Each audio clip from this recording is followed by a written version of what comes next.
Closing టైంకి నేను పంపిస్తాను 1 అవర్ అవుతుందా రవికైనా చెప్తాను.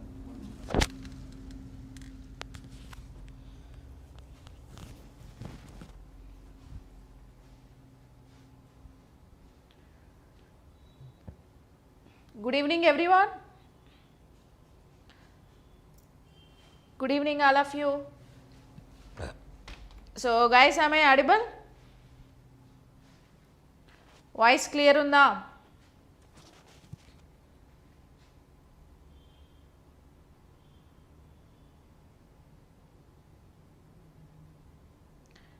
Good evening, good evening.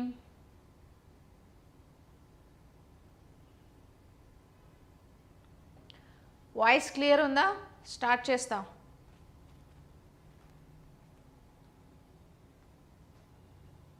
Okay, so thank you so much. So welcome back to my channel. Everyone please do like the session and subscribe the channel as well. Actually last క్లాస్లో మీకు like batches గురించి explain చేసినప్పుడు Telugu medium batch అనేది launch చేస్తానని చెప్పాను కదా. So RRB, SSC, SI constable, other competitive ఎగ్జామ్స్కి especially biology Telugu medium course అయితే లాంచ్ అయింది. ఒకసారి మీరు యాప్లో విజిట్ చేయండి. అండ్ వీడియోస్ వచ్చేసి ఇంకా అప్లోడ్ చేస్తున్నాను. 3 టాపిక్స్ ఇప్పటికీ అప్లోడ్ చేశాను. ఆల్రెడీ రికార్డింగ్స్ అయ్యాయి, ఇంకా అప్లోడ్ చేస్తున్నాను. సో ఎవరైనా ఇంట్రెస్టెడ్ ఉంటే తెలుగు మీడియం కోర్స్ కావాలి ఎస్పెషల్లీ బయాలజీ అని అంటే నేను ఆల్రెడీ అప్లోడ్ చేశాను. అందులో బయాలజీ కంటెంట్తో పాటు సో కంటెంట్ చాలా బాగుందండి. So academy text book based content ఉంది అందులో, like up to 10th class standard వరకు. అండ్ ఇంటర్మీడియట్ లెవెల్ కూడా కొన్ని టాపిక్స్ కవర్ చేశాను. ఆర్ఆర్బి వాళ్ళకి చాలా బాగా యూజ్ అవుతుంది ఈ కంటెంట్.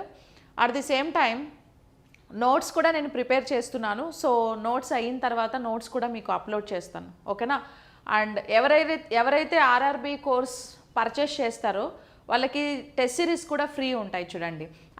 అంటే కంటెంట్ ప్లస్ టెస్ట్ సిరీస్ 2 వస్తాయి మీకు, ఓకేనా.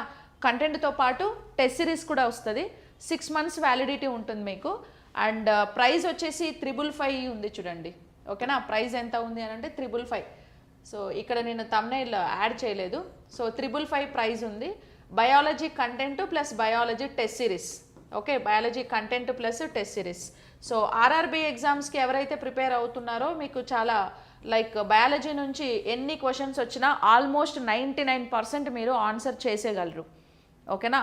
ప్రీవియస్ ఇయర్ క్వశ్చన్ పేపర్స్ అన్నిటినీ కూడా నేను స్టడీ చేసి మీకు ది బెస్ట్ క్వశ్చన్స్ని ప్రిపేర్ చేసి ఇస్తాను. మీరు ఆ కంటెంట్ మొత్తం చదివేస్తే మీకు ఎలా క్వశ్చన్ ఇచ్చినా ఆన్సర్ చేయగలరు. ఎందుకంటే మీకు సిలబస్లో based on academic text books అని సిలబస్లో మెన్షన్ చేశాడు కాబట్టి మనం టెక్స్ట్ బుక్ బేస్డే చదివాం కాబట్టి ఇంకా దాన్ని టెక్స్ట్ బుక్ బౌండరీస్ని దాటి బయటకు పోడు. సో కాబట్టి మీకు ఈ లైక్ ఈ క్లాస్ అనేది చాలా యూజ్ అవుతుంది. ఒకసారి మీరు యాప్ని డౌన్లోడ్ చేసుకోండి. అండ్ ఈ కోర్స్లో మనకి కంటెంట్ ప్లస్ టెస్ట్ సిరీస్ 2 ఉంటాయి. కింద మీకు ఈ వీడియో కింద లింక్ ఇచ్చాను డిస్క్రిప్షన్లో, app link and WhatsApp link కూడా ఉంది. వాట్సాప్ లింక్లో జాయిన్ అవ్వండి. పీడిఎఫ్ వాట్సాప్ లింక్లో పోస్ట్ చేస్తాను, ఓకే, అప్డేట్స్ అన్నీ కూడా. అండ్ యాప్ లింక్ కూడా కిందనే ఉంది చూడండి, యాప్ డౌన్లోడ్ చేసుకోండి. సో ఎనీవేస్ మనము ఇవాళ కొన్ని ఇంపార్టెంట్ క్వశ్చన్స్ని డిస్కస్ చేద్దాం, ఓకేనా. అవునండి, NCERT books, NCERT and state books అన్నిటినీ కవర్ చేశాను నేను. 2 చదివి 2 సైమల్టేనియస్గా రెండింటినీ కవర్ చేసి మీకు ఒక బ్యాలెన్స్డ్గా చెప్పాను. మీరు మళ్ళీ అకాడమిక్ టెక్స్ట్ బుక్స్ చదవాల్సిన అవసరం లేదు. మీరు వాటి జోలికి వెళ్ళమాకండి. నేను ఆల్రెడీ చదివే దాన్ని సింప్లిఫై చేసి మీకు ఏది అవసరమో ఏది అవసరం లేదో. ఇప్పుడు ఏంటంటే అకాడమిక్ టెక్స్ట్ బుక్స్ అంటే చిన్నపిల్లల కోసం రాస్తారు. అవి అంటే స్కూల్ స్టాండర్డ్లో ఉండే పిల్లలకి వాళ్ళ మెచ్యూరిటీని బేస్ చేసుకొని వాళ్ళ బ్రెయిన్ ఫంక్షన్ని బేస్ చేసుకొని ఎక్స్ప్లెనేషన్ పార్ట్ అనేది ఎక్కువ ఉంటుంది. మీరు అదంతా చదువుతూ పోతే టైం వేస్ట్. సో కాబట్టి నేను ఆల్రెడీ చదివి దాన్ని సింప్లిఫై చేసి నేను మీకు ఎక్స్ప్లెయిన్ చేశాను. మీకు ఫుల్ ఫ్లెడ్జ్డ్గా ఆ వీడియోస్ సరిపోతాయి. యాక్చువల్లీ అప్లోడ్ చేస్తున్నాను, ఆల్రెడీ 2 టాపిక్స్ అప్లోడ్ చేశాను. ఒక శాంపుల్ వీడియో నేను ఇప్పుడు క్లాస్ అయిపోయిన తర్వాత పెట్టేస్తాను. కాబట్టి మీరు ఎలాగో ఎగ్జామ్ టైంకి ఎగ్జామ్ అనేది మనకు తక్కువగా ఉంది కాబట్టి టైం నోటిఫికేషన్ వచ్చేసింది. మీరు ఆ కంటెంట్ మొత్తం చదవాలంటే ఏంటి బయాలజీ ఇంత ఉందా అని అనుకుంటారు మీరు యాక్చువల్లీ, ఓకే. అదంతా చదవాలంటే టైం టేకెన్ ప్రాసెస్. కాబట్టి ముందుగానే మీరు ఏం చేస్తారు, ఇప్పటి నుంచి స్టార్ట్ చేస్తే తప్ప మీరు ఎగ్జామ్ అయిపోయే లోపుకి చదివేసి ఒక రివిజన్ అనేది మీకు అయిపోతుంది. ఓకేనా, లేకపోతే ఇబ్బంది పడతారు. అన్ని టాపిక్స్ చదవకపోయినా కూడా కొన్ని ఇంపార్టెంట్ టాపిక్స్ ఉన్నాయి. మీరు ఒకసారి క్లాసెస్ వింటే మీరు ఫస్ట్ వినంగానే ఆల్మోస్ట్ 60-70% మీ బ్రెయిన్లోకి ఎక్కిపోద్ది. ఎందుకంటే నేను కొంచెం చూడడానికి ఏంటి ఇంత ఉన్నాయి అనుకుంటే నేను ఎక్స్ప్లెనేషన్ ఎక్కువ ఇచ్చాను అందులోని. ఎందుకనంటే ఒక్కసారి వినంగానే మీకు అర్థమైపోవాలి. మళ్ళీ రిపిటేషన్ టైం ఉంటుందో ఉండదో నాకు తెలియదు, కానీ ఒకసారి వినంగానే మీకు అర్థమైపోవాలనే ఉద్దేశంతో లైవ్ ఎగ్జాంపుల్స్ ప్లస్ వీడియోస్ కూడా చాలా క్వాలిటీ వీడియోస్ నేను ప్రజెంట్ చేశాను అక్కడ. ఆ వీడియోస్ అన్నీ కూడా మీకు యూజ్ అవుతాయి. క్లియర్గా మీకు సబ్జెక్ట్ అనేది అర్థమవుతుంది. ఏమైనా డౌట్స్ ఉంటే నన్ను కాంటాక్ట్ అవ్వండి. ఓకేనా. ఎస్, డిఎస్సి కూడా యూజ్ అవుతుందండి. అకాడమీ టెక్స్ట్ బుక్స్ కాబట్టి డిఎస్సి వాళ్ళు కూడా చదువుకోవచ్చు హ్యాపీగా. అంతే అకాడమీ బేస్డ్ కదా, అలాగా. ఇంకా అకాడమీ వాళ్ళకి డిఎస్సి వాళ్ళకి ఇంకా ఇంటర్మీడియట్లో ఇంకొంచెం లెవెల్ వెళ్ళాల్సి ఉంటుంది. అవి ఆల్రెడీ మనకి ఇక్కడ డిఎస్సి కోర్స్ ఉంది కదా, ఈ కోర్సులో అన్నీ ఉన్నాయి. ఈ డిఎస్సి కోర్సులో అన్నీ ఉన్నాయి యాక్చువల్లీ. కాకపోతే ఇవి రెండు జూమ్ క్లాసెస్. ఇప్పుడు నేను అప్లోడ్ చేసింది ఇలా డిజిటల్ బోర్డు మీద ఎక్స్ప్లెయిన్ చేసిన క్లాసెస్, అంతే డిఫరెన్స్. ఓకేనా. సో కాబట్టి చూడండి, ఇది ఎలాగో బైలింగ్వల్ కాబట్టి నేను first Telugu medium course launch చేశాను. తెలుగు మీడియం వాళ్ళకి ఇది యూజ్ అవుతుంది. Okay, yes. Anyways, all the best. Online classes ఉన్నాయండి ప్రజెంట్. నేను మెటీరియల్ అయితే నేను మీకు ఇస్తాను. ఓకే, తొందరలో మెటీరియల్ కూడా ఇస్తాను. రాస్తున్నాను యాక్చువల్లీ, బట్ నాకు కొంచెం టైం కుదరక అటు ఇటు క్లాసెస్ చెప్తూ ఉన్నా కదా, కొంచెం బిజీగా ఉండి స్కెడ్యూల్ కుదరట్లేదు. బట్ ఇస్తాను, కొంచెం అటు ఇటు అయినా ఇస్తాను. ఆ లోపు మీరు వీడియోస్ అన్నీ వినేసేయండి. వినేసి మీకు ఒక నాలెడ్జ్ అనేది వచ్చేస్తుంది. తర్వాత మీరు మెటీరియల్ చదివినా మీకు అర్థమైపోతుంది. ఏదో స్టోరీ చదువుకున్నట్టు చదువుకుంటూ వెళ్ళిపోతారు అనమాట. ఇప్పుడు మనం స్టోరీలు చదువుతాం కదా, ఆ బేస్లో వెళ్ళిపోతారు, ఆ ఫ్లోలో వెళ్ళిపోతారు మీరు. కాబట్టి కంపల్సరీ చదవండి. ఆల్రెడీ ఈ కోర్సెస్ తీసుకున్న వాళ్ళు మంచి ఫీడ్బ్యాక్ ఇచ్చారు. అండ్ వీటిల్లో ఉన్నట్టే డిఎస్సి ఎగ్జామ్స్లో కూడా క్వశ్చన్స్ వచ్చాయి అని చాలామంది నాకు చెప్పారు. సో కాబట్టి మీకు యూజ్ అవుతాయి, చూడండి. ఓకేనా, ఏం భయపడమాకండి. బయాలజీ కూడా ఈజీ సబ్జెక్టే. నెక్స్ట్ ఈ క్వశ్చన్కి ఆన్సర్ చూద్దామా. అవును Shanti, NCERT and state level రెండూ చదివి కాంబినేషన్లో ఇచ్చానమ్మా మీకు. ఓకేనా, yes.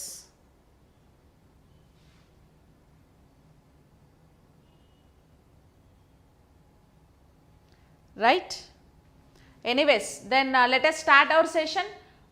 First question, what type of circulatory system do human have? మానవునిలో ఏ రక్త ప్రసరణ వ్యవస్థ జరుగుతుంది?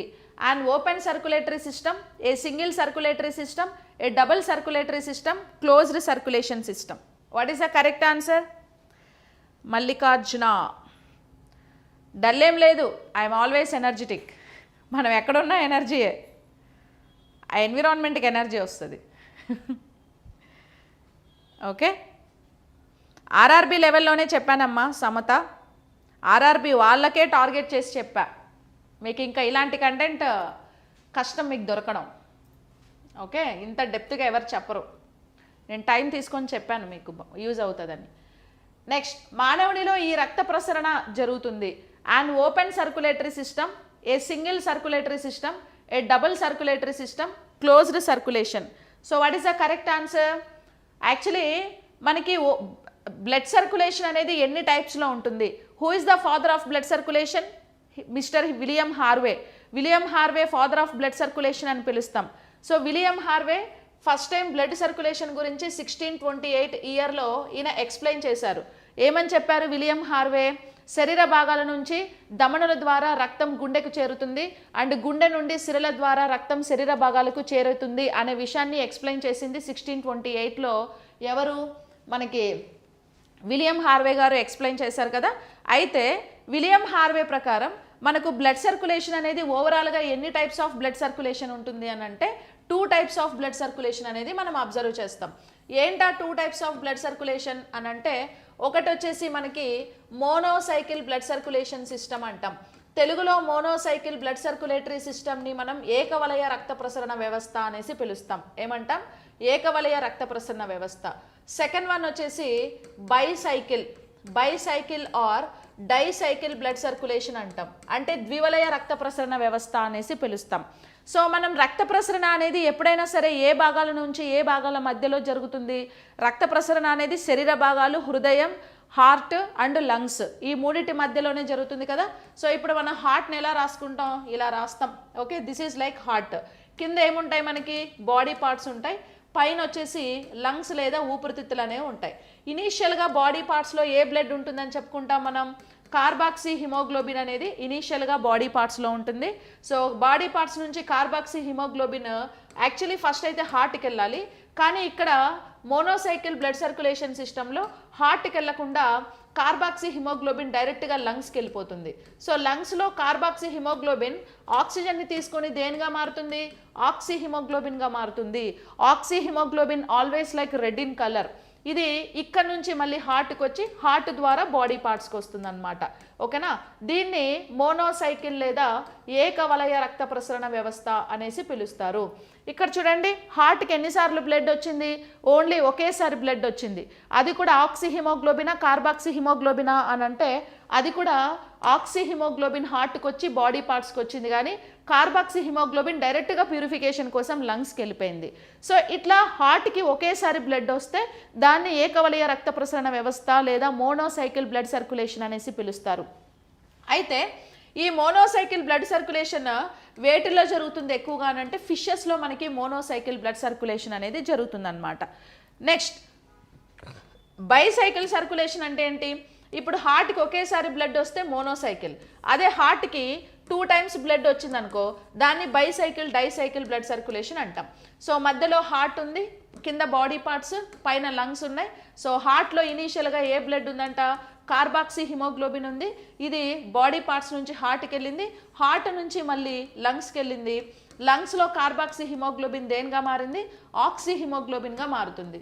ఆక్సీ హిమోగ్లోబిన్గా మారిన బ్లడ్ రెడ్ కలర్లో ఉంటుందా లేదా, ఈ రెడ్ బ్లడ్ మళ్ళీ లంగ్స్ నుంచి హార్ట్కి వచ్చింది, హార్ట్ ద్వారా ఫైనల్గా ఇది ఎక్కడికి వచ్చింది అని అంటే బాడీ పార్ట్స్కి వచ్చింది అనేసి మనం చెప్పుకోవచ్చు. అంటే ఇక్కడ చూస్తే హార్ట్కి 2 times బ్లడ్ వచ్చింది కదా, బ్లూ బ్లడ్ వచ్చింది, రెడ్ బ్లడ్ వచ్చింది. ఇలా 2 times కన్నా బ్లడ్ వస్తే దాన్ని ద్వివలయ రక్త ప్రసరణ వ్యవస్థ లేదా బైసైకిల్ బ్లడ్ సర్క్యులేషన్ సిస్టమ్ అని పిలుస్తారు. ఇక్కడేమో ఒకేసారి వచ్చింది కాబట్టి దాన్ని ఏకవలయ రక్త ప్రసరణ వ్యవస్థ లేదా మోనోసైకిల్ బ్లడ్ సర్క్యులేషన్ సిస్టమ్ అనేసి పిలుస్తాం. ఇప్పుడు మరి బైసైకిల్ డైసైకిల్ బ్లడ్ సర్క్యులేషన్కి ఎగ్జాంపుల్గా మనం ఏం చెప్పొచ్చు అని అంటే వీటికి ఉదాహరణగా మనము యాంఫీబియన్స్ అంటే ఉభయచరాలన్నింటిలో కూడా బైసైకిల్ జరుగుతుంది. తర్వాత రెప్టైల్స్ సరీసృపాలన్నింటిలో కూడా బైసైకిల్ జరుగుతుంది. తర్వాత బర్డ్స్ పక్షులు అండ్ మమ్మల్స్ క్షీరదాలు వీటన్నిటిలో కూడా bicycle or dicycle blood circulation అనేది జరుగుతుందన్నమాట. అయితే ఇప్పుడు హ్యూమన్ బీయింగ్ దేని కిందకు వస్తాడు, మమ్మల్స్ కింద వస్తాడు. మరి మమ్మల్స్ కింద హ్యూమన్ బీయింగ్ వస్తే మమ్మల్స్ అంటే క్షీరదాలు, పాలిచ్చి పెంచే జంతువులన్నింటినీ క్షీరదాలు అంటాం. మరి మనల్లో ఇది జరుగుతుందా అంటే bicycle or dicycle blood circulation system అనేది మనలో జరుగుతుంది. ఓకేనా, సో కాబట్టి హ్యూమన్ బీయింగ్ అన్నాడు కాబట్టి డబుల్ సర్క్యులేషన్ అనేది ఇక్కడ కరెక్ట్ ఆన్సర్. ఇంకోటి ఓపెన్ క్లోజ్ అని 2 అన్నాడు కదా, తెలుగులో ఓపెన్ సర్క్యులేషన్ సిస్టమ్ని ఏమని పిలుస్తారు అని అంటే వివృత రక్త ప్రసరణ వ్యవస్థ అనేసి పిలుస్తారు. క్లోజ్డ్ సర్క్యులేషన్ ఏమని పిలుస్తారంటే సంవృత రక్త ప్రసరణ వ్యవస్థ అనేసి పిలుస్తారు. మరి మనకి వివృత జరుగుతుందా సంవృత జరుగుతుందా అని అంటే కనుక ఇప్పుడు యాక్చువల్లీ బ్లడ్ అనేది ఎలా ట్రావెల్ అవుతుందండి, బ్లడ్ వెజల్స్ నుంచి ట్రావెల్ అవుతుంది. బ్లడ్ వెజల్స్ అంటే ఏంటివి, రక్తనాళాలు. రక్తనాళాలు ఏమేమి ఉన్నాయి మనకి, ధమనులు, సిరలు, రక్తకేశ నాళికలు, ఇలా మనకు రక్తనాళాలు ఉన్నాయి. ఒకవేళ రక్తము కానీ రక్తనాళాల గుండా ప్రవహించింది అనుకోండి, ఇలాగా రక్తం ఒకవేళ రక్తనాళాల గుండా ప్రవహిస్తే దాన్ని మనం ఏమని పిలుస్తారు అని అంటే క్లోజ్డ్ వెజల్ బ్లడ్ సర్క్యులేషన్ లేదా సంవృత రక్త ప్రసరణ వ్యవస్థ అని పిలుస్తారు. అలా కాకుండా రక్తనాళాల గుండా కాకుండా రక్తనాళాల బయట ఓకే ఎటు పడితే అటు దానికి ఇష్టం వచ్చిన డైరెక్షన్లో జిగ్జాగ్ డైరెక్షన్లో పోతూ ఉంటుంది. ఏడ ఖాళీ ప్లేస్ ఉంటే ఆడల్లా పోతూ ఉంటుంది వాటర్ పోయినట్టు. అట్లా జిగ్జాగ్ డైరెక్షన్లో పోతే అంటే apart from the vessel okay it will be circulates like in a like zigzag direction. Such kind of circulation is open vessel circulation. ఎలా పడితే అలా ప్రాపర్ అరేంజ్మెంట్లో లేకుండా పోతే ఓపెన్ వెజల్ లోపల వెళ్తే క్లోజ్డ్ వెజల్ సర్క్యులేషన్ అనేసి పిలుస్తారనమాట.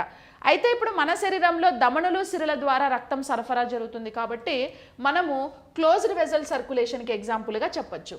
మరి ఓపెన్ వెజల్ సర్క్యులేషన్కి ఏమైనా ఎగ్జాంపుల్స్ ఉన్నాయా అంటే కాక్రోచ్ ఓకే స్నేయిల్, బొద్దింక, నత్త ఇవి 2 కూడా ఓపెన్ వెజల్ సర్క్యులేషన్కి ఉదాహరణ.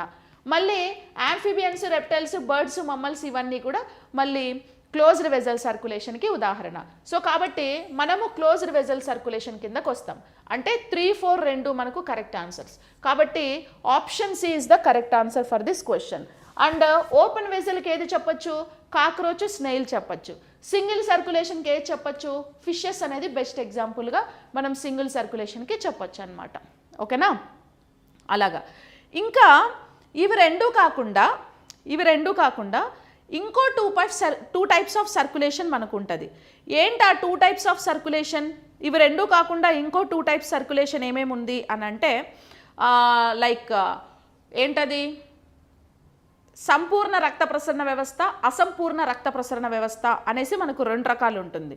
సంపూర్ణ రక్త ప్రసరణ వ్యవస్థ అంటే ఏంటి అంటే దాన్నే complete blood circulation, incomplete blood circulation అనేసి పిలుస్తారనమాట. దాన్నే మనం ఏమని పిలుస్తారు? Complete blood circulation, incomplete blood circulation అనేసి పిలుస్తారు. మరి complete blood circulation, incomplete blood circulation ఎలా జరుగుతుందంటే యాక్చువల్లీ మనకి కొన్ని జంతువులలో 3 గదుల గుండె మాత్రమే ఉంటుంది కదా, కొన్నిట్లోనేమో 4 గదుల గుండె ఉంటుంది, కొన్నిట్లో 2 గదుల గుండె ఉంటుంది. ఇప్పుడు 2 గదుల గుండె ఉండే జంతువులలో ఉదాహరణ ఏది? చేపలలో మనకి 2 గదుల గుండె అనేది ఉంటుంది. అదే ఉభయచరాలు, సరీసృపాలలో మాత్రం 3 గదుల గుండె అనేది ఉంటుంది.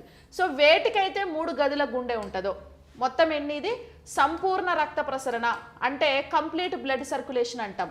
ఇంకోటి వచ్చి అసంపూర్ణ రక్త ప్రసరణ, ఇన్కంప్లీట్ బ్లడ్ సర్క్యులేషన్ అని పిలుస్తాం. ఇదేమో ఏమని పిలుస్తారు? ఇన్కంప్లీట్ బ్లడ్ సర్క్యులేషన్ అనేసి పిలుస్తారు. సంపూర్ణ అంటే కంప్లీట్ బ్లడ్ సర్క్యులేషన్ అనేసి పిలుస్తారనమాట. సో ఇప్పుడు మనం చూస్తే కంప్లీట్ సర్క్యులేషన్కి ఉదాహరణగా మనం ఏం చెప్పొచ్చు అని అంటే ఇప్పుడు మనకు హార్ట్లో ఎన్ని ఛాంబర్స్ ఉన్నాయి? 4 ఛాంబర్డ్ హార్ట్ ఉంది కదా. ఇలా 4 ఛాంబర్డ్ హార్ట్ ఉంటాయి. కిందేమో బాడీ పార్ట్స్ ఉంటాయి, పైన ఏముంటాయి అంటే లంగ్స్ ఉంటాయి. సో బాడీ పార్ట్స్లో ఇనీషియల్గా ఏ బ్లడ్ ఉంటుంది మనకు? కార్బాక్సీ హిమోగ్లోబిన్ అనేది బాడీ పార్ట్స్లో ఇనీషియల్గా ఉంటుంది. కార్బాక్సీ హిమోగ్లోబిన్ ఫస్ట్ హార్ట్కి వెళ్ళి హార్ట్ నుంచి లంగ్స్కి వచ్చి లంగ్స్లో కార్బాక్సీ హిమోగ్లోబిన్ అనేది ఆక్సిజన్తో కలిసి దేనిగా మారుతుంది అని అంటే ఆక్సీ హిమోగ్లోబిన్గా మారి మళ్ళీ హార్ట్ ద్వారా శరీర భాగాలకి బ్లడ్ వస్తుంది.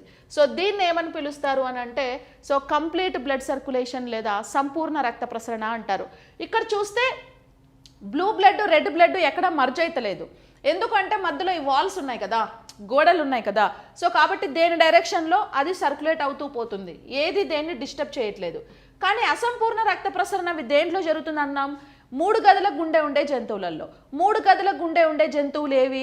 మనకి ఉభయచరాలు, సరీసృపాలలో 3 గదుల గుండె ఉంటుంది కదా. సో ఇప్పుడు ఫర్ ఎగ్జాంపుల్ ఇది హార్ట్ అనుకుంటే ఈ హార్ట్లో 3 ఛాంబర్స్ ఉంటాయి. ఇక్కడేమో కుడి కర్ణిక ఉంటుంది, రైట్ ఆర్టరియా. ఇక్కడేమో ఎడమ కర్ణిక ఉంటుంది, లెఫ్ట్ ఆర్టరియా. కానీ ఇక్కడ వెంట్రికల్ అనేది జఠరిక ఒకటే ఉంటుంది. ఇక్కడేమో కుడి కర్ణిక, రైట్ ఆర్టరియా, ఎడమ కర్ణిక, లెఫ్ట్ ఆర్టరియా, కుడి జఠరిక, రైట్ వెంట్రికల్, ఎడమ జఠరిక, లెఫ్ట్ వెంట్రికల్ ఉన్నాయి కదా. కానీ ఇక్కడ మాత్రం వెంట్రికల్ లేదా జఠరిక ఒకటే ఉంటుంది. మరి ఒకటే ఉన్నప్పుడు సర్క్యులేషన్ ఎలా జరుగుతుంది? కిందేమో బాడీ పార్ట్స్ ఉన్నాయి, పైన ఏమో లంగ్స్ ఉన్నాయి. సో బాడీ పార్ట్స్లో ఇనీషియల్గా ఏ బ్లడ్ ఉంది? కార్బాక్సీ హిమోగ్లోబిన్ ఉంది. ఇది ఎక్కడికి వెళ్ళింది? రైట్ ఆర్టరీకి వెళ్ళింది. అక్కడ నుంచి వెంట్రికల్కి వచ్చింది, తర్వాత లంగ్స్కి వచ్చింది. లంగ్స్లో కార్బాక్సీ హిమోగ్లోబిన్ ఆక్సిజన్తో కలిసి దేనిగా మారింది? ఆక్సీ హిమోగ్లోబిన్గా మారి మళ్ళీ హార్ట్కి వచ్చి హార్ట్ ద్వారా మళ్ళీ వెంట్రికల్కి వచ్చి బాడీ పార్ట్స్కి వచ్చింది. మీరు ఇక్కడ చూస్తే కింద వెంట్రికల్లోకి రెడ్ బ్లడ్ వస్తుంది. రెడ్ బ్లడ్ అంటే ఆక్సీ హిమోగ్లోబిన్. ఈ ఆక్సీ హిమోగ్లోబిన్ వెంట్రికల్లోకి వచ్చే శరీర భాగాలకు వచ్చింది కదా. At the same time blue blood కూడా ఇక్కడికి వచ్చే ఎక్కడికి వెళ్తుంది? లంగ్స్కి వెళ్తుంది అనమాట. సో బ్లూ బ్లడ్ కూడా ఇక్కడికి వచ్చే లంగ్స్కి వెళ్ళింది, రెడ్ బ్లడ్ కూడా ఇక్కడికి వచ్చే బాడీ పార్ట్స్కి అనేది వచ్చింది. అంటే ఇక్కడ వెంట్రికల్ ఒకటే ఉంది కాబట్టి వెంట్రికల్లో కార్బాక్సీ హిమోగ్లోబిన్, ఆక్సీ హిమోగ్లోబిన్ అంటే ఆమ్లజని సహిత రక్తము, రహిత రక్తము రెండు ఏమైపోతాయంటే మర్జ్ అయిపోతున్నాయి అన్నమాట. అలా మర్జ్ అయిపోవడం వల్ల ఏమవుతుందంటే ఒక ప్రాపర్ సపరేషన్ అనేది లేకుండా రెండు మిక్స్ అయిపోతున్నాయి. ఇలాంటి సర్క్యులేషన్ని ఇన్కంప్లీట్ లేదా అసంపూర్ణ రక్త ప్రసరణ వ్యవస్థ అంటారు. ఇది వేటిల్లో జరుగుతుంది అని అంటే ఉభయచరాలు, సరీసృపాలలో ఇది జరుగుతుందన్నమాట. దేంట్లో జరుగుతుంది? ఉభయచరాలు సరీసృపాలు. సో ఉభయచరాలు సరీసృపాలలో ఇలాంటి రక్త ప్రసరణ వ్యవస్థ అనేది జరుగుతుంది. మీకు యాప్లో కంటెంట్ వీడియోస్లో దీనికి సంబంధించి మీకు వీడియోస్ కూడా నేను ప్లే చేశాను. యాంఫిబియన్స్ రెప్టైల్స్లో జరిగే బ్లడ్ సర్క్యులేషన్ కంప్లీట్ ఎలా ఇన్కంప్లీట్ ఎలా అవుతుంది, రెండు ఎలా మర్జ్ అవుతాయి అనేసి మీకు వీడియో ప్రజెంటేషన్ కూడా ఉంది, ఒకసారి చూడండి. ఓకేనా? సో ఇది మనకి ఈ 2 టైప్స్ అంటే ఓవరాల్గా మొత్తం 3 రకాలు మీరు ఇక్కడ గుర్తుపెట్టుకోవాలి.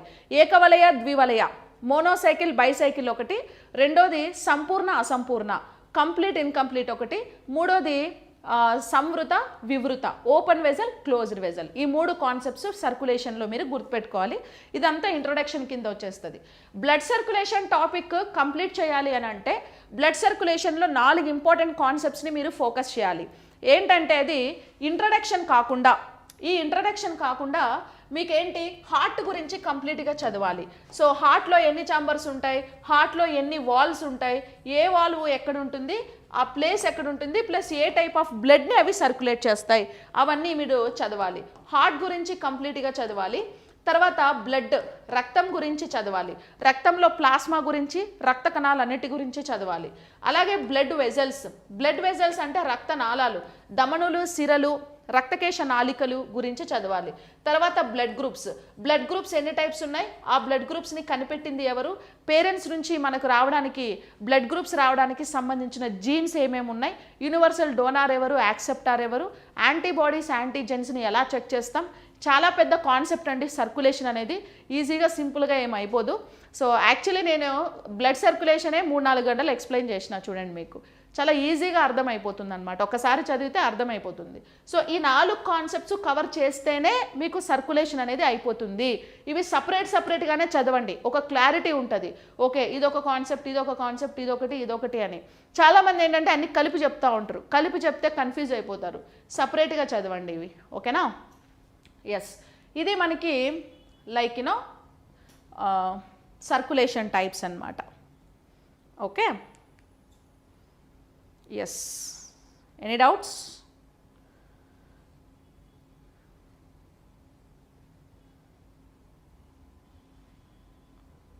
Very good. ఓకే, ఎస్, 3 గదుల గుండె వేటుకుంటాయి తెలుసు కదా. ఉభయచరాలు సరీసృపాలకి 3 గదుల గుండె ఉంటుంది. Next question, choose the correct match. Animals locomotion organs, జంతువులు వాటి యొక్క చలనాంగాలు. లోకోమోషన్ ఆర్గాన్స్ అంటే ఏంటంటే చలనాంగాలు అని పిలుస్తాం. ఓకేనా? స్నేల్, నత్త, స్టార్ ఫిష్, స్నేక్, పారమేషియం. ఇక్కడ body, muscular foot, cilia, tube feeds, pseudopodia. Correct answer ఏదమ్మా? Good evening Vikas.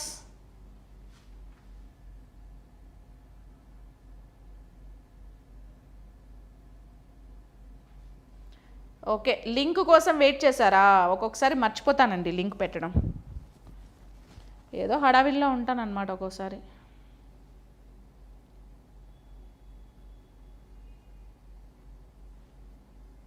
నోటిఫికేషన్ వస్తుందా లైవ్ క్రియేట్ అయినప్పుడు?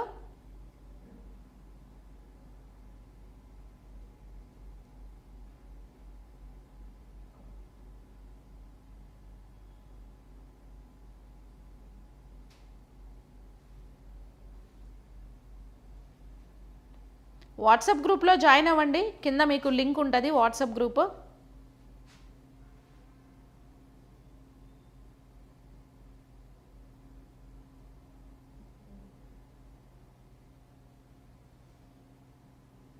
ఎస్, సో లోకోమోషన్ ఆర్గాన్స్, వేటికి ఏవి లోకోమోషన్ ఆర్గాన్స్? లోకోమోషన్ ఆర్గాన్స్ అంటే ఏంటంటే చలనాంగాలు అని పిలుస్తాం. సో చలనాంగాలు అని అంటే లైక్ యూనో కదలడం, ఒక ప్లేస్ నుంచి ఇంకో ప్లేస్కి వెళ్ళడం, దాన్నే లోకోమోషన్ అని పిలుస్తారు. మూమెంట్ అని పిలవకూడదండి. యాక్చువల్లీ ఇప్పుడు ఫర్ ఎగ్జాంపుల్ నేను ఇక్కడ నుంచి అక్కడికి వెళ్తున్నాను కదా, సో ఐఎమ్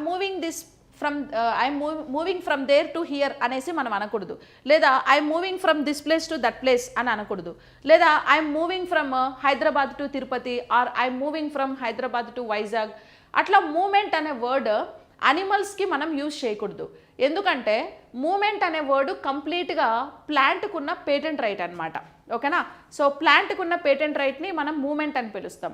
మరి అనిమల్స్ ఒక ప్లేస్ నుంచి ఇంకో ప్లేస్కి వెళ్తే ఏమనాలి? లోకోమోషన్ అనే పేరుతోని పిలవాలి. ఇప్పుడు ఫర్ ఎగ్జాంపుల్ నేను అక్కడ నుంచి ఇక్కడికి వెళ్తున్నాను అనుకోండి, I'm locomoting from this place to that place, I'm locomoting from here to there, there to there, అట్లా లోకోమోషన్ అనే వర్డ్ని యూజ్ చేయాలి. ఇప్పుడు మనకి ఇక్కడ అనిమల్ కింగ్డమ్లో డిఫరెంట్ అనిమల్స్కి డిఫరెంట్ లోకోమోషన్ ఆర్గాన్స్ అనేవి ఉంటాయి. ఇప్పుడు మనకేంటి లోకోమోషన్ ఆర్గాన్? ఇప్పుడు నేను ఇక్కడ నుంచి ఇక్కడికి వెళ్తున్నానంటే దాన్ని లోకోమోషన్ అంటాం. దేని త్రూ వెళ్తున్నా? త్రూ మై లెగ్స్, నా కాళ్ళ ద్వారా నడుచుకొని పోతున్నా అంటే నా లెగ్స్ నా లోకోమోషన్ ఆర్గాన్స్. అట్లా డిఫరెంట్ అనిమల్స్లో లోకోమోషన్ ఆర్గాన్స్ ఏమున్నాయి? స్నేల్ ఫస్ట్ నత్తలో లోకోమోషన్ ఆర్గాన్స్ ఏంటివి అనేసి మీకు చాలాసార్లు క్వశ్చన్ అడిగారండి. ఓకేనా, నెంబర్ ఆఫ్ టైమ్స్ క్వశ్చన్ అడిగారు, నత్తలో లోకోమోషన్ ఆర్గాన్స్ ఏవి అని. నత్తలో లోకోమోషన్ ఆర్గాన్స్ ఏవి అంటే మస్కులర్ ఫూట్స్ ఉంటాయి. మస్కులర్ ఫూట్ అనేది నత్తలో లోకోమోషన్ ఆర్గాన్.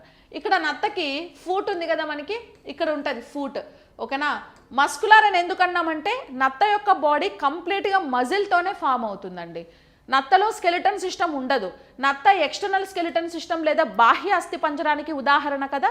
సో ఇది బాహ్య అస్థిపంజరానికి ఉదాహరణ కాబట్టి ఈ నత్త పైన షెల్ ఏదైతే ఉందో ఈ షెల్ అనేది బాహ్య అస్థిపంజర వ్యవస్థగా పనిచేస్తుంది అనమాట. కాబట్టి దాని బాడీ లోపల స్కెలిటన్ సిస్టమ్ ఉండదు కాబట్టి స్కిన్ అంతా చాలా సాఫ్ట్గా స్మూత్గా ఉంటుంది. ఇప్పుడు మన హ్యాండ్ ఉందా, ఇప్పుడు ఈ హ్యాండ్ ఉంది, ఈ హ్యాండ్ని మనం ఇక్కడ టచ్ చేస్తే చాలా హార్డ్ ఉంటుంది, ఎందుకంటే ఇక్కడ బోన్స్ కూడా ఉన్నాయి కాబట్టి. అదే ఇక్కడ టచ్ చేసామనుకో కొంచెం సాఫ్ట్ ఉంటుంది, ఎందుకంటే ఇక్కడ మజిల్ పార్ట్ ఎక్కువ ఉంది.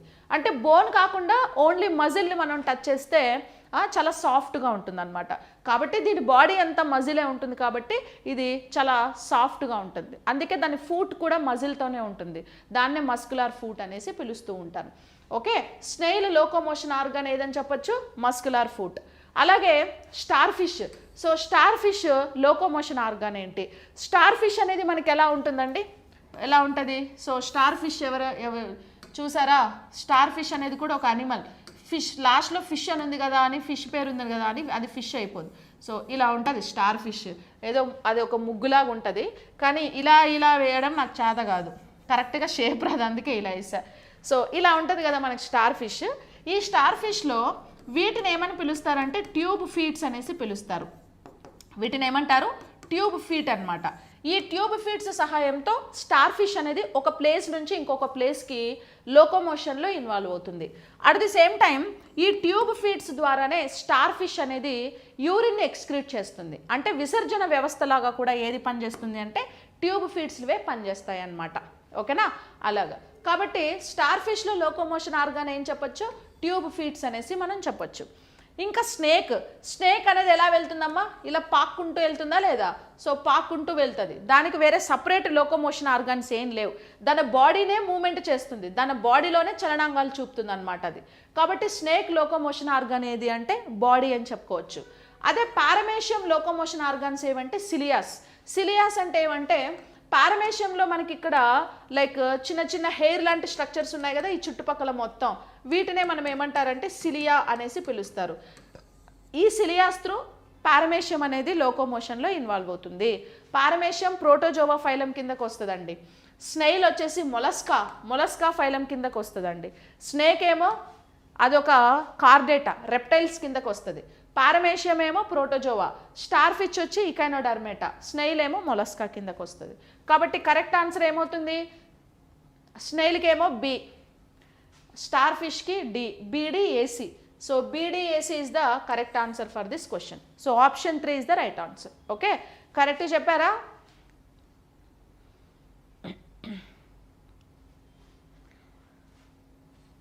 టెలిగ్రామ్ లేదమ్మా నీరజ, వాట్సాపే ఉంది. యాక్చువల్లీ టెలిగ్రామ్ కూడా ఉంది. రేపు నెక్స్ట్ లైవ్లో టెలిగ్రామ్ లింక్ ఇస్తా, ఆగండి, నెక్స్ట్ లైవ్లో ఇస్తా టెలిగ్రామ్ లింక్. ఓకేనా? ఎస్, సూడోపోడియా అంటే మిథ్యాపాదాలని మనం సూడోపోడియాస్ అనేసి పిలుస్తారు. ఓకేనా? వెరీ గుడ్, అందరూ ప్రోస్ అయిపోయారు బయాలజీలో. Next, which of the following animal involved in longitudinal fission? So ఏ అనిమల్లో లాంగిట్యూడినల్ ఫిజన్ జరుగుతుంది? Amoeba, paramecium, euglena, earthworm. మీకు యాక్చువల్లీ కంటెంట్ వీడియోస్లో తెలుగు మీడియం క్లాసెస్లో ఇవి ఎలా జరుగుతాయి ఏంటి అంటే లాంగిట్యూడినల్ ఫిషన్, తర్వాత ఇంకా మనకి ఇర్రెగ్యులర్ ఫిషన్, ట్రాన్స్ఫర్స్ ఫిషన్, ఇవి 4 ఎలా జరుగుతాయి అనేది నేను క్లియర్ కట్గా మీకు వీడియోస్ ప్రజెంటేషన్ చేశాను. చూడండి, మీకు బాగా అర్థమైపోతుంది. ఓకేనా, వీడియోస్ ప్రజెంటేషన్ చేశాను. ఎస్,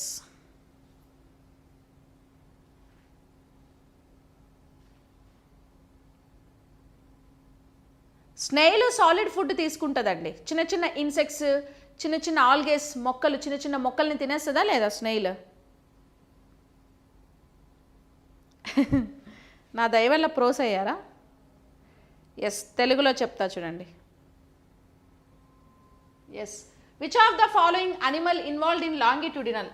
సో లాంగిట్యూడినల్ ఫిషన్ అంటే ఏంది అని అంటే, లాంగిట్యూడినల్ యాక్చువల్లీ మనకేంటి కొన్ని యూనిసెల్యులర్ ఆర్గానిజమ్స్, మల్టీ సెల్యులర్ ఆర్గానిజమ్స్లో రిప్రొడక్షన్ అనేది ఎలా జరుగుతుంది? ఇప్పుడు మనం అనుకోండి, we're like well developed organisms కదా. సో కాబట్టి మనకి రిప్రొడక్షన్లో ఇన్వాల్వ్ అవ్వడానికి రిప్రొడక్టివ్ ఆర్గాన్స్ ఉన్నాయి కాబట్టి సెక్షువల్ రిప్రొడక్షన్లో మనం ఇన్వాల్వ్ అవ్వగలం. కానీ కొన్ని యూనిసెల్యులర్ యానిమల్స్ ఏవైతే ఉన్నాయో అవన్నీ కూడా ఒకే సెల్తోని ఫామ్ అవుతాయి కదా, వాటికి సపరేట్గా రిప్రొడక్టివ్ ఆర్గాన్స్, ఇలాంటి కొన్ని ఆర్గాన్స్ అనేవి డెవలప్ అయి ఉండవు. మరి అలాంటి వాటిల్లో రిప్రొడక్షన్ ఎలా జరుగుతుంది అని అంటే అసెక్షువల్ రిప్రొడక్షన్ లేదా అలైంగిక ప్రత్యుత్పత్తి అనేది జరుగుతుందన్నమాట. అలైంగిక ప్రత్యుత్పత్తి లేదా అసెక్షువల్ రిప్రొడక్షన్ జరిగి సో తల్లి జీవి నుండి కొన్ని కొత్త పిల్ల జీవులు అనేవి ఏర్పడతాయి. సో డాటర్ సెల్స్ నుంచి మదర్ సెల్స్ అనేవి మదర్ సెల్ నుంచి డాటర్ సెల్స్ అనేవి ఫామ్ అవుతాయి. అయితే అసెక్షువల్ రిప్రొడక్షన్లో డాటర్ సెల్స్ ఏవైతే ఉన్నాయో సేమ్ మదర్ సెల్ ఎలా ఉంటాయో same as it is xerox copy లాగా అలాగే ఉంటాయి. ఎందుకంటే ఒకే జీవి నుంచి అన్నీ వచ్చాయి కాబట్టి ఐడెంటికల్ సెల్స్ అంటారు వాటినే. అయితే ఇప్పుడు మనకి వేటిల్లో ఇలాంటివి జరుగుతుంది అని అంటే యూనిసెల్యులార్, మల్టీ సెల్యులార్ ఆర్గానిజమ్స్లో మనకి అలైంగిక ప్రత్యుత్పత్తి లేదా అసెక్షువల్ రిప్రొడక్షన్ అనేది జరుగుతుంది. వాటిలో వన్ ఆఫ్ ద రిప్రొడక్షన్ ఏది అని అంటే బైనరీ ఫిజన్ అనేసి పిలుస్తాం. ఏమని పిలుస్తాం?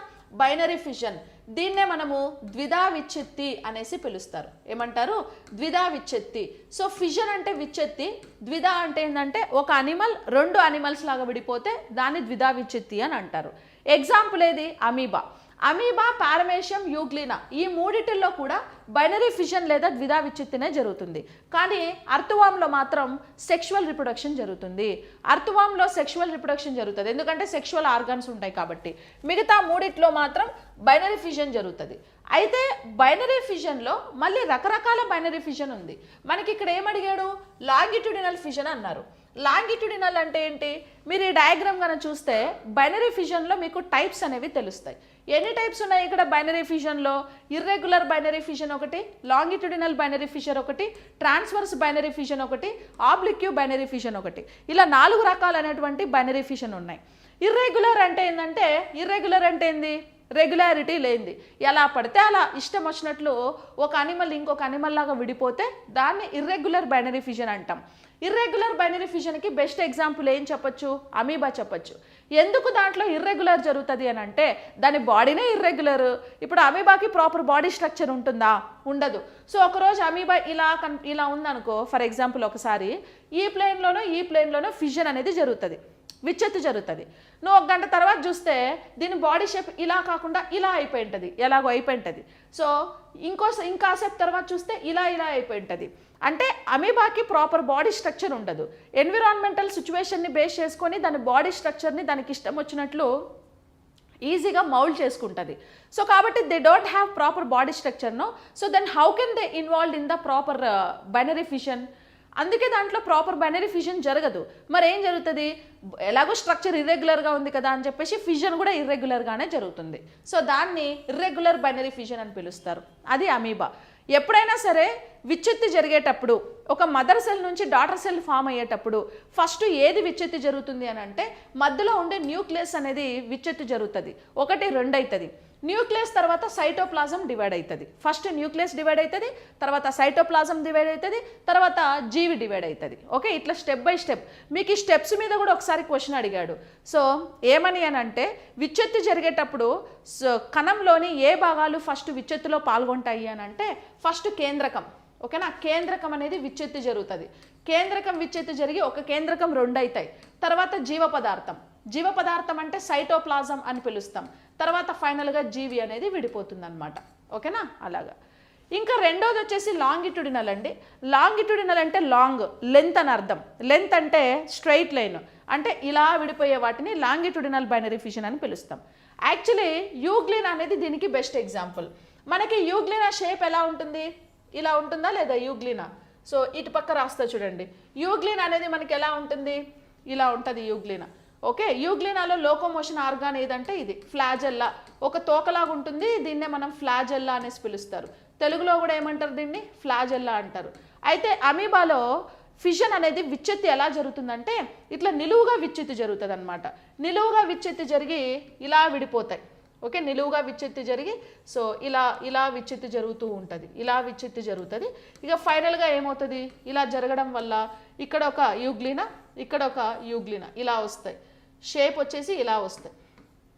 ఓకే, మదర్ యూగ్లినా ఎలా ఉంటాయి, డాటర్ యూగ్లినాస్ కూడా ఇలా ఉంటాయి. సో ఇలా వచ్చి ఇక్కడ ఒక యూగ్లినా, ఇక్కడ ఒక యూగ్లినా. ఇంకా కొన్ని రోజుల తర్వాత ఈ అటాచ్మెంట్ కూడా సపరేట్ అయిపోయి రెండు ఇండిపెండెంట్ యూగ్లినాలు ఏర్పడతాయి. సో ఇలా విచ్ఛత్తిగా జరిగితే దీన్ని మనం లాంగిట్యూడినల్ ఫిషన్ అని పిలుస్తారు. లాంగిట్యూడినల్ బైనరీ ఫిషన్ అని పిలుస్తాం. ఇలా కట్ వచ్చేసి రెండుగా విడిపోతాయి. రెండు న్యూక్లియస్లు వస్తాయి, రెండు సైటోప్లాజమ్స్ విడిపోతాయి. ఇంకా మూడోది వచ్చేసి పారమేషియం అండి. సో పారమేషియంలో ట్రాన్స్వర్స్ ఫిషన్ అనేది జరుగుతుంది. ట్రాన్స్ఫర్ అంటే ఏంటంటే, ట్రాన్స్ఫర్ అంటే అడ్డంగా. సో అడ్డంగా ఇలా విడిపోతే దాన్ని ట్రాన్స్ఫర్ ఫిషన్ అనేసి పిలుస్తారు. సో ఇక్కడ ఒక లైన్ వస్తుంది. ఈ లైన్ని మనం ఏమంటారంటే సెప్టమ్ అనేసి పిలుస్తాము. ఈ సెప్టమ్ అనే లైన్ వచ్చిన తర్వాత పైన పార్ట్ ఒక పారమేషియం లాగా, కింద పార్ట్ ఇంకో పారమేషియం లాగా విడిపోతాయి. సో ఈ పార్ట్ ఏమో ఇలా సపరేట్ అయిపోయి ఇక్కడ ఇంకొక పారమేషియం వస్తుంది. ఈ పార్ట్ ఏమో కింద సపరేట్ అయిపోయి ఇక్కడ ఇంకొక పారమేషియం అనేది వస్తుంది. ఓకే, రెండు విడిపోతాయి. దీన్ని ట్రాన్స్ఫర్ ఫిషన్ అంటారు. ఇంకొకటి ఆబ్లిక్యూ బైనరీ ఫిషన్ ఉందండి. ఆబ్లిక్యూ బైనరీ ఫిషన్ అంటే ఏంటంటే, సో ఇది ఇర్రెగ్యులర్గాను కాదు, అట్లనే రెగ్యులారిటీ ఉండదు. అట్లని ఇది ఎలా చేస్తుందంటే ఒక్కోసారి ఒక్కొక్క ప్లేస్లో డివిజన్ అనేది జరుగుతుంది. సో ఇప్పుడు ఇక్కడ డివిజన్ జరిగింది అనుకో, ఒక్కోసారి ఇలా అడ్డంగా డివిజన్ జరుగుతుంది, ఒక్కోసారి ఇక్కడ డివిజన్ జరుగుతుంది. అట్లా ఏంటంటే ఇది కూడా డిఫరెంట్ ఫేసెస్లో డివిజన్ జరుగుతూ ఉంటుంది. దానికి ఎగ్జాంపుల్ సెరాటియం, ఇది కూడా ప్రోటోజోవాకే ఎగ్జాంపుల్గా చెప్పచ్చు. సో ఇట్లా oblique binary fission, transverse, longitudinal, irregular, ఇట్లా 4 రకాలైనటువంటి ద్విధా విచ్ఛత్తి అనేది జరుగుతుంది. అమీబాలో జరిగేది ఇర్రెగ్యులర్ ద్విధా విచ్ఛత్తి అనేసి మనం చెప్పొచ్చు. మనకి ఇక్కడ question ఏమడిగారు?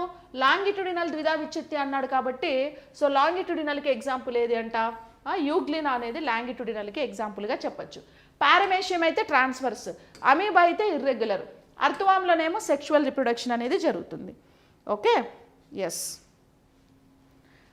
Understood?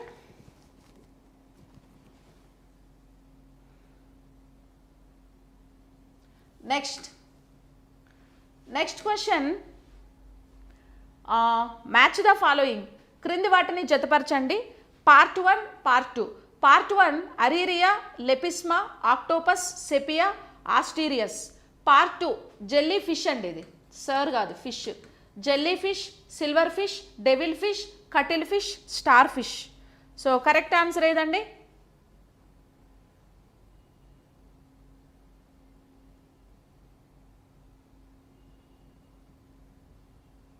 Science and technology class ఏమవుతుంది? ఉంటుంది. సైన్స్ అండ్ టెక్నాలజీ క్లాసెస్ ఇంకా ఒక 4-5 డేస్ ఉంటాయండి. ఓకేనా?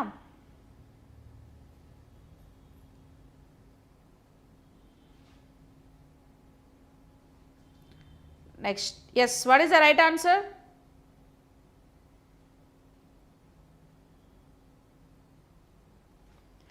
ఏబిసిడిఈనా? అంటే ఏబిసిడిఈ అంటే ఆప్షన్ సి. ఓకే, ఎస్, చూద్దాం. Okay, what is the correct answer అని. Aurelia, Lepisma, octopus, Sepia, Asterias. తెలుగులో కూడా వీటిని ఇలాగే పిలుస్తారు, అరీరియా అని అంటారు.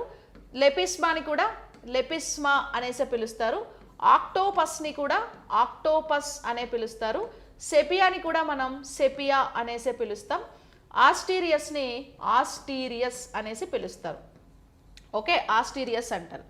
అరీరియా అంటే ఏంటంటే జెల్లీ ఫిష్ని మనం అరీరియా అని అంటాం. యాక్చువల్లీ జెల్లీ ఫిష్ ఫిష్ కాదు, అదొక అనిమల్. ఏ కింగ్డమ్ కిందకు వస్తుంది జెల్లీ ఫిష్ అనేది మనకి? నిడేరియా ఫైలం కిందకు వస్తుంది. దేని కిందకు వస్తుంది? నిడేరియా అని అంటాం. గుర్తుందా? చదివారా అనిమల్ క్లాసిఫికేషన్? నిడేరియా అనే ఫైలం కిందకి మనకి జెల్లీ ఫిష్ అనేది వస్తుంది. జెల్లీ ఫిష్లో 90% వాటర్ ఉంటుందండి. 90% వాటర్ జెల్లీ ఫిష్లో ఉంటాయి మనకి. ఓకేనా? ఇంకా లెపిస్మా అంటే దీన్ని సిల్వర్ ఫిష్ అనేసి పిలుస్తారు. అంటే ఇది కూడా ఫిష్ కాదు. ఇది ఏ ఫైలం కిందకు వస్తుంది? ఆర్థ్రోపోడా ఫైలం కిందకు వస్తుంది. దేని కిందకు వస్తుంది? Arthropoda phylum. ఆర్థ్రోపోడాస్ అంటే ఏంటివి? జాయింట్ లెగ్స్ ఉండే అన్ని అనిమల్స్ ఆర్థ్రోపోడా కిందకు వస్తాయి. అంటే సిల్వర్ ఫిష్ కూడా జాయింట్ లెగ్స్ ఉన్నాయన్నమాట. మరి ఇది దేని కిందకు వస్తుంది అంటే కీటకాలు ఉన్నాయి కదా. సిల్వర్ ఫిష్ అనేది ఒక కీటకం. అంటే ఇప్పుడు మనకి ఇవి ఎక్కడ ఉంటాయంటే పాతబడిపోయిన క్యాలెండర్లు వెనకాల, గోడకి క్యాలెండర్స్ పెట్టేసి ఉంటాం కదా, సంవత్సరం అంతా ఆ క్యాలెండర్ అక్కడే ఉంటుంది. ఆ క్యాలెండర్స్ వెనకాల, ఫోటో ఫ్రేమ్స్ వెనకాల, పాతబడిపోయిన బుక్స్లలో ఈ లెపిస్మాలు తిరుగుతూ ఉంటాయి. ఇది కూడా సాలెపురుగు లేదా స్పైడర్ లాగే ఉంటుందండి. ఇప్పుడు మీ బుక్స్ ఉంటాయి కదా, ఓకే, ఇప్పుడు అకాడమీ టెక్స్ట్ బుక్స్ ఎప్పుడో మీరు చదువు అయిపోయి 1 సంవత్సరం 2 ఏళ్ళు అయింది, అవి ఇంట్లో అలాగే ఉంటాయి. ఇప్పుడు వెళ్ళి వాటిని దుమ్ము దులిపారనుకోండి, వాటిలో నుంచి పురుగులు బయటకు వెళ్తూ ఉంటాయి. వాటినే లెపిస్మా అని పిలుస్తారు. బుక్ వామ్స్ అని కూడా పిలుస్తారు. వీటిని ఏమని పిలుస్తారు? బుక్ వామ్స్ అని కూడా పిలుస్తూ ఉంటారు లెపిస్మాలని. అండ్ ఆల్సో ఈ సిల్వర్ ఫిష్ అంట లైఫ్ టైం మొత్తం 1 or 2 టైమ్స్ మాత్రమే వాటర్ తీసుకుంటుందంట ఈ ఫిష్. రిమైనింగ్ టైమ్స్ ఎప్పుడు వాటరే తీసుకోదు. అందుకే అది యూరిన్ నుంచి ఏం రిలీజ్ చేస్తుంది బయట అంటే గ్వానిన్ను రిలీజ్ చేస్తుంది అనమాట. మనమేమో యూరిన్ నుంచి యూరియాని రిలీజ్ చేస్తాం కదా, కానీ సిల్వర్ ఫిష్లు మాత్రం గ్వానిన్ని రిలీజ్ చేస్తాయి. ఓకేనా? అదే ఆర్థ్రోపోడా. ఆక్టోపస్ అంటే దీన్నే డెవిల్ ఫిష్ అనేసి పిలుస్తారండి. ఈ ఆక్టోపస్ లేదా డెవిల్ ఫిష్ అనేది ఏ ఫైలం కిందకు వస్తుంది అని అంటే మొలస్కా కిందకు వస్తుంది. దేని కిందకి? మొలస్కా కిందకు వస్తుంది. దయ్యంలాగే ఉంటుంది చూడడానికి డెవిల్, అందుకే డెవిల్ ఫిష్ అన్నారు. ఇంకా సెపియా అంటే కటిల్ ఫిష్ అన్నమాట. ఇది కూడా మొలస్కా ఫైలం కిందకే వస్తుంది. సెపియా లేదా కటిల్ ఫిష్ కూడా మొలస్కా ఫైలం కిందకు వస్తుందని చెప్పొచ్చు. ఇంకోటి ఆస్టీరియస్ అంటే దీన్ని స్టార్ ఫిష్ అనేసి పిలుస్తారు. సో ఇది ఇకైనోడర్మేటా ఫైలం కిందకు వస్తుంది. ఏ ఫైలం? ఇకైనోడర్మేటా. యాక్చువల్లీ ఇకైనోడర్మేటా అంటే ఏంటి? డర్మటాలజీ అంటే స్కిన్, ఇకైనో అంటే థాన్స్, ముళ్ళులు. అంటే స్కిన్ మీద అంతా ముళ్ళులు ఉండేవన్నీ కూడా ఇకైనోడర్మేటా కిందకు వస్తాయి. స్టార్ ఫిష్ని చూస్తే స్టార్ ఫిష్ కూడా ముళ్ళులాగే ఉంటాయి అన్నమాట. ఓకేనా? That is like star fish. And cuttle fish, devil fish రెండు మొలస్కా కిందకు వస్తాయి. సిల్వర్ ఫిష్ ఏమో ఆర్థ్రోపోడా, జెల్లీ ఫిష్ ఏమో నిడేరియా కిందకు వస్తాయి. ఇవన్నీ కూడా జంతువులు, ఫిష్ కాని ఫిష్లు అనమాట ఇవన్నీ కూడా. ఓకేనా?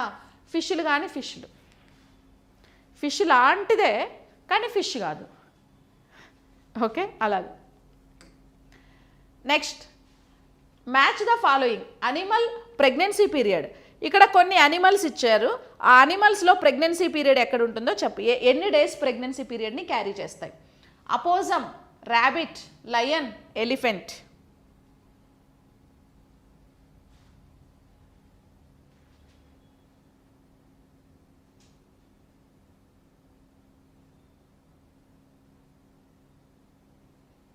పుస్తకాల పురుగు. మీలో ఎవరైనా ఉన్నారా పుస్తకాల పురుగులు? యాప్లో బయాలజీ కోర్స్ ఉంది నాయుడు. యాప్లో బయాలజీ కోర్స్ ఉంది. తెలుగు మీడియం ఉంది, ఇంగ్లీష్ మీడియం కూడా ఉంది. ఇంగ్లీష్ మీడియం ఏంటంటే Zoom classes. Telugu medium course launch చేశాను. సో తెలుగు మీడియం వాళ్ళు ఎవరైనా ఉంటే మీరు పర్చేస్ చేయండి. ఇంగ్లీష్ మీడియం కూడా నేను రికార్డింగ్ అయితే చేస్తున్నాను. జూమ్ సెషన్లో కూడా చాలా మంచి కంటెంట్ ఉందండి మీకు.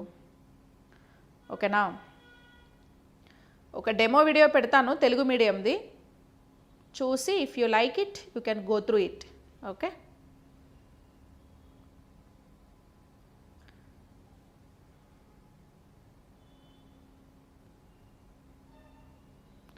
కింద డిస్క్రిప్షన్లో యాప్ లింక్ ఉంది చూడండి, వాట్సాప్ లింక్, యాప్ లింక్ ఉంది. రెండు క్లిక్ చేసి జాయిన్ అవ్వండి. వాట్సాప్లోనేమో పీడిఎఫ్ షేర్ చేస్తాను, యాప్లోనేమో మీకు వీడియోస్ ఉంటాయి చూడండి. ఓకేనా? ఎస్. ప్రెగ్నెన్సీ పీరియడ్ ఎందులో ఏ ప్రెగ్నెన్సీ? అపోజంలో వచ్చి జస్ట్ 12 days అండి. లీస్ట్ ప్రెగ్నెన్సీ పీరియడ్ ఉండే అనిమల్ కూడా అపోజమే, అంటే తక్కువ pregnancy period. Okay, least pregnancy అని అంటే చాలా తక్కువ ప్రెగ్నెన్సీ పీరియడ్ ఉండే అనిమల్ ఏది అని అంటే అపోజం. తక్కువ రోజులు అంటే ఎన్ని రోజులు? జస్ట్ 12 రోజులు మాత్రమే. తక్కువ రోజులు అంటే 12 రోజులు మాత్రమే. సో తక్కువ రోజులు ప్రెగ్నెన్సీ పీరియడ్ ఉండే యానిమల్ని మనం ఏమని పిలుస్తారు అని అంటే అపోజం అంటాం. ఈ అపోజం అనేది ఎక్కడ కనిపిస్తుందంటే ఫారెస్ట్ ఏరియాస్లో ఎక్కువగా కనపడుతూ ఉంటుంది. హైయెస్ట్ నెంబర్ ఆఫ్ టీత్ ఉండే యానిమల్ కూడా ఇదే. అపోజంలో ఎన్ని టీత్ ఉంటాయంటే 50 ఉంటాయి, 50 టీత్ ఉంటాయి అపోజంలో. హైయెస్ట్ నెంబర్ ఆఫ్ టీత్ ఉండే యానిమల్ అపోజమే, లీస్ట్ ప్రెగ్నెన్సీ పీరియడ్ ఉండే యానిమల్ కూడా అపోజమే. Second highest number of teeth వేటిల్లో ఉంటాయంటే హార్స్, పిగ్ రెండిట్లో కూడా second highest number of teeth అనేవి ఉంటాయి. Okay, yes. Next rabbit. So ర్యాబిట్లో ప్రెగ్నెన్సీ పీరియడ్, గెస్టేషన్ పీరియడ్ అంటారు, దాన్నే గర్భావధి కాలం అంటారు. ర్యాబిట్ అంటే కుందేలు. కుందేలులో గర్భావధి కాలం ఎంత? 30 రోజులు ప్రెగ్నెన్సీని క్యారీ చేస్తుంది అనమాట అది. సో మీకు దీని మీద కూడా క్వశ్చన్ ఉంటుంది చూడండి. Lion pregnancy period 108 days. Okay, 108 రోజులు సింహంలో ప్రెగ్నెన్సీ పీరియడ్ ఉంటుంది. ఎలిఫెంట్ అయితే 600 డేస్ అండి. హైయెస్ట్ ప్రెగ్నెన్సీ పీరియడ్ ఉండే అనిమల్ కూడా ఏది అని అంటే ఎలిఫెంట్ అనమాట. సో ఎక్కువ గర్భావధి కాలం ఉండే అనిమల్, ఎక్కువ గర్భావధి కాలం ఉండే జంతువు ఏది అని అంటే ఎలిఫెంట్ అనేసి మనం చెప్పుకోవచ్చు. ఎలిఫెంట్ డెంటల్ ఫార్ములా చెప్పండి. ఎలిఫెంట్ డెంటల్ ఫార్ములా సో 1033/0033 అనేసి పిలుస్తాం. ఎలిఫెంట్ డెంటల్ ఫార్ములా ఏమని పిలుస్తాం? 1033/0033 అనేసి మనం పిలుస్తాం. 1 అంటే ఏంటి? ఇన్సిజర్స్ లేదా కుంతకాలు. 0 అంటే ఏంది? రదనికలు. 3 అంటే ఏంది? ప్రీమోలార్స్. ఇంకో 3 అంటే మోలార్స్. ఓకేనా? ఇప్పుడు ఏనుగు యొక్క దంతాలు ఉన్నాయి కదా, ఎలిఫెంట్ టస్క్స్. ఎలిఫెంట్ టస్క్ దేని మాడిఫికేషన్ అంటే కుంతకాలు. కుంతకాలు ఎన్ని ఉన్నాయి? ఇక్కడ 1, పైన 1, కింద 1, 2. ఆ 2 కుంతకాలే ఇన్సిజర్స్గా మాడిఫై అయి ఉంటాయి. కెనైన్స్ వచ్చేసి 0, ఎందుకంటే ఎలిఫెంట్ వెజిటేరియన్ అనిమల్ కాబట్టి కెనైన్స్ 0 ఉంటాయి. అండ్ ప్రీమోలార్స్ వచ్చేసి 12 ఉంటాయి, అండ్ మోలార్స్ 12. ఓవరాల్గా 26 టీత్ మనకు ఎలిఫెంట్లో ఉంటాయి అనేసి చెప్పొచ్చు అనమాట. ఓకేనా? సో ఇంకా ర్యాబిట్, లయను ఇలాంటి డిఫరెంట్ అనిమల్స్లో మీకు డెంటల్ ఫార్ములాస్ కూడా నేను మీకు ఇచ్చాను. నాట్ ఓన్లీ హ్యూమన్ బీయింగ్ అండి, రిమైనింగ్ అనిమల్స్. ఇది వరకు మీకు ఎగ్జామినేషన్ పాయింట్ ఆఫ్ వ్యూలో ఆర్ఆర్బి, ఎస్ఎస్సి ఇలాంటి ఎగ్జామ్లో ఎస్ఐ కానిస్టేబుల్ ఎంత డెప్త్గా వెళ్ళి టచ్ చేశాడో నేను కూడా అంతే డెప్త్గా వెళ్ళి మీకు టచ్ చేసి కంటెంట్ వీడియోస్ అనేది ఎక్స్ప్లెయిన్ చేశాను. అందుకే నాకు చాలా టైం పట్టింది చెప్పడానికి వీడియోస్. ఇంకా ఉన్నాయి కొన్ని మిగిలినవి, మీరు ఆ వినేలోపు నేను ఆల్రెడీ మిగిలినవంతా కూడా రికార్డ్ చేసి పెట్టేస్తాను. టైం పడుతుంది, ఎందుకంటే నేను కొంచెం డెప్త్గా వెళ్తున్నా కాబట్టి. ఓకే, సో కాబట్టి కరెక్ట్ ఆన్సర్ ఏది? ఏబిసిడినా? Correct answer A B C D is the right answer. Okay, yes.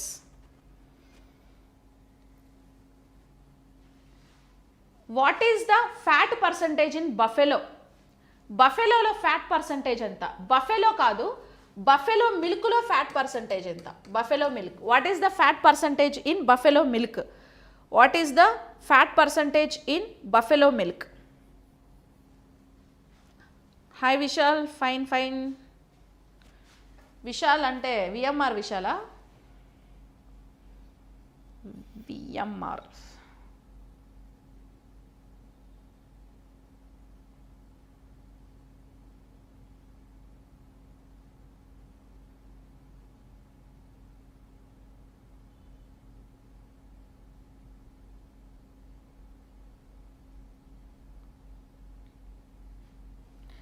Yes.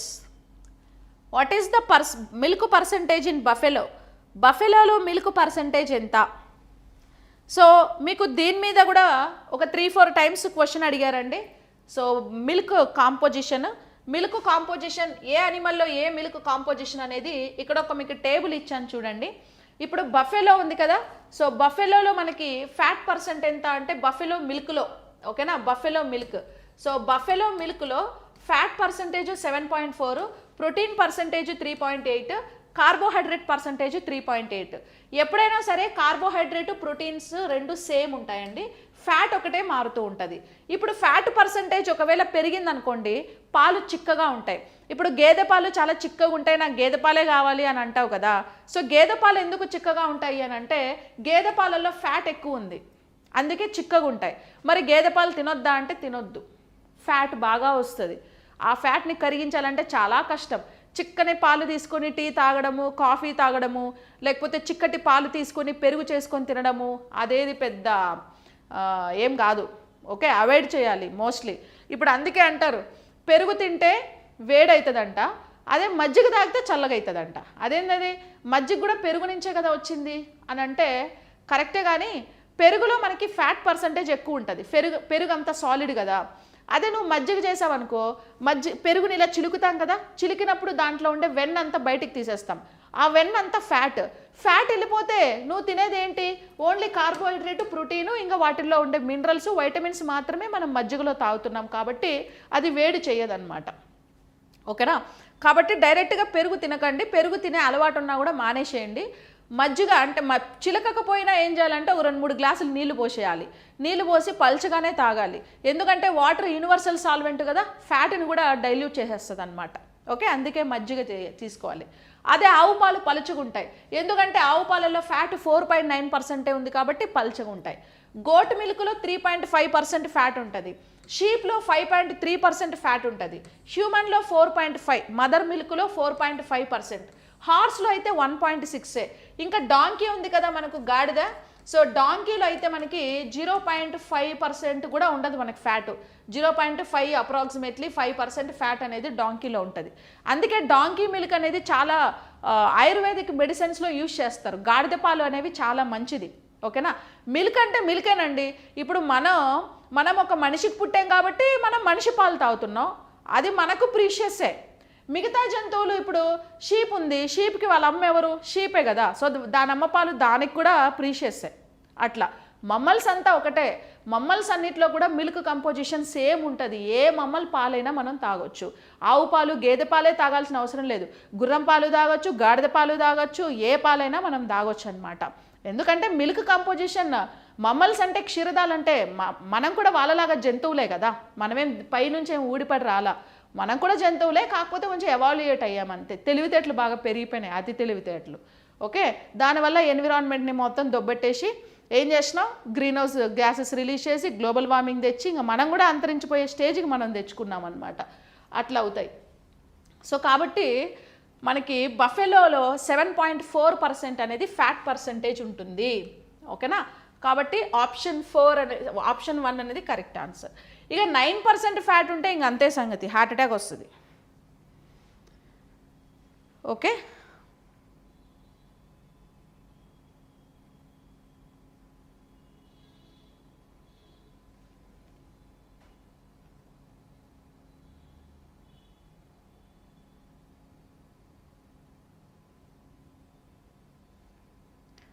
Offline coaching, నేనేం offline coaching ఇవ్వట్లా, online.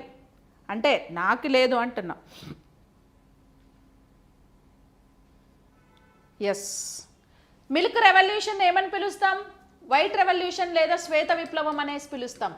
So who is the father of white revolution, శ్వేత విప్లవ పితామహుడు అని ఎవరిని అంటాం, శ్వేత విప్లవ పితామహుడు అనేసి వర్గీస్ కురియన్ని మనం, సో వర్గీస్ కురియన్ శ్వేత విప్లవ పితామహుడు అని అంటారు.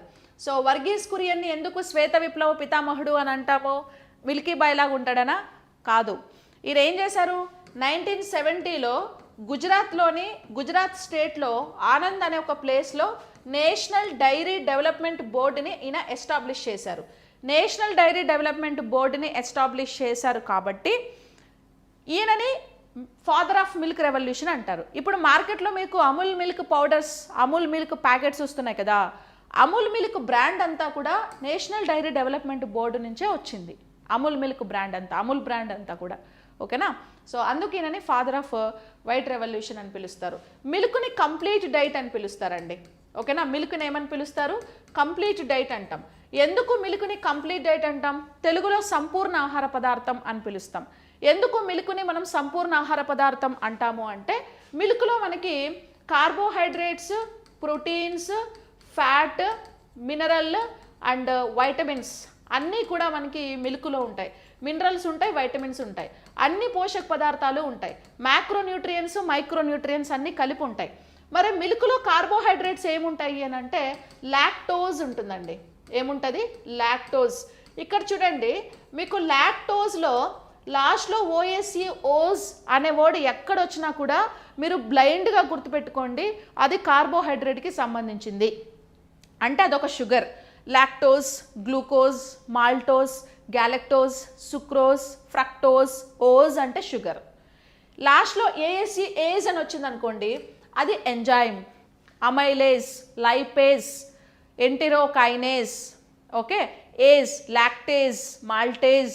ఏజ్ అంటే ఎంజైమ్, ఓజ్ అంటే కార్బోహైడ్రేట్. అలాగా మిల్క్లో ఉండే ప్రోటీన్ ఏది అంటే కెసిన్ అనే ప్రోటీన్ మిల్క్లో ఉంటుంది.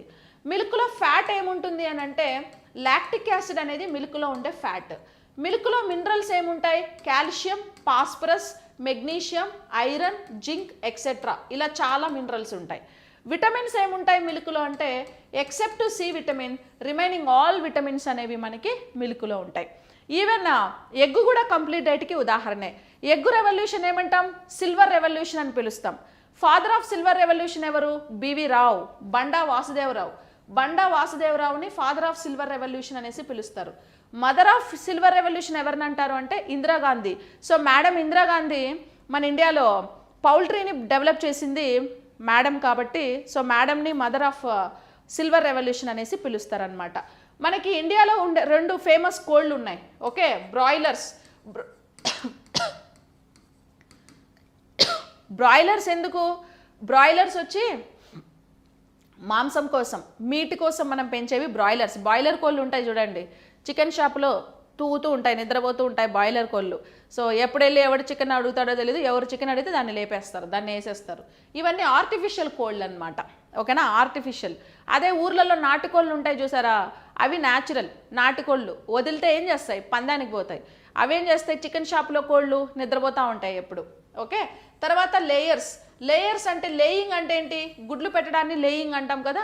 సో కాబట్టి గుడ్ల కోసం పెంచేవి లేయర్స్, మాంసం కోసం పెంచేవి బ్రాయిలర్స్.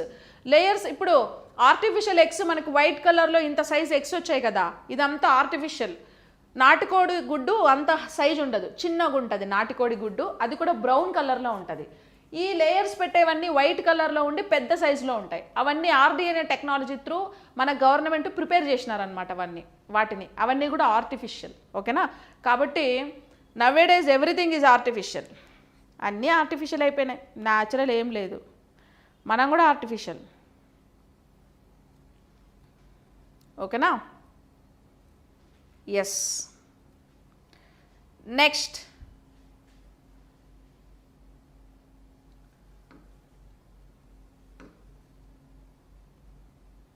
సేమ్ క్వశ్చన్ ఇది. Next question, how many phylum are consists of unicellular organisms? ఏకకణ జీవులను కలిగి ఉన్న వర్గాలేవి? Protozoa, Porifera, Cnidaria, Annelida. ఏకకణ జీవులను కలిగి ఉన్న వర్గం ఏకకణ. How many phylums are consists of unicellular organism? ఏకకణ జీవులను కలిగి ఉన్న ఒకే ఒక వర్గమా? ఒకే వర్గంలోనే ఉంటుందా ఏంటి యూనిసెల్యులర్ అనిమల్స్? ఏంటి ఆ వర్గం? యూనిసెల్యులర్ ఏకకణ జీవులు ఏ వర్గంలో ఉంటాయి? ప్రోటోజోవా. ప్రోటోజోవా అంటే ప్రోటోజోవా అనే తెలుగులో వాట్సాప్ మెసేజ్లు చేసినట్టు ట్రాన్స్లేట్ చేసుకోవాలా. Porifera, Porifera. నిడేరియా అంటే ఎస్ నిడేరియానే. Cnidaria means Cnidaria. Annelida means Annelida. Annelida means Annelida. Correct answer ఏందమ్మా?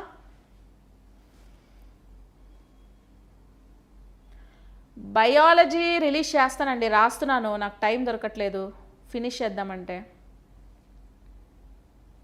నీ కామెంట్స్ అందరికీ వస్తున్నాయి వికాస్.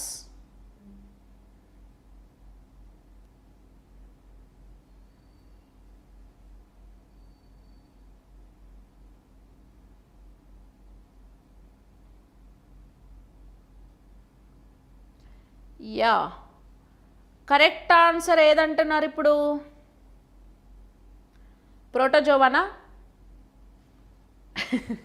శాంతి కనెక్ట్ అయినట్టుంది. తిన్నావా బేబీ అంట. తిన్నాను బంగారం.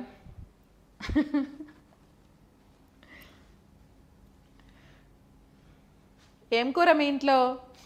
మా ఇంట్లో టొమాటో కూర. మీ ఇంట్లో ఏం కూర? మా ఇంట్లో కూడా టొమాటో కూరే. కాకరకాయ కూర.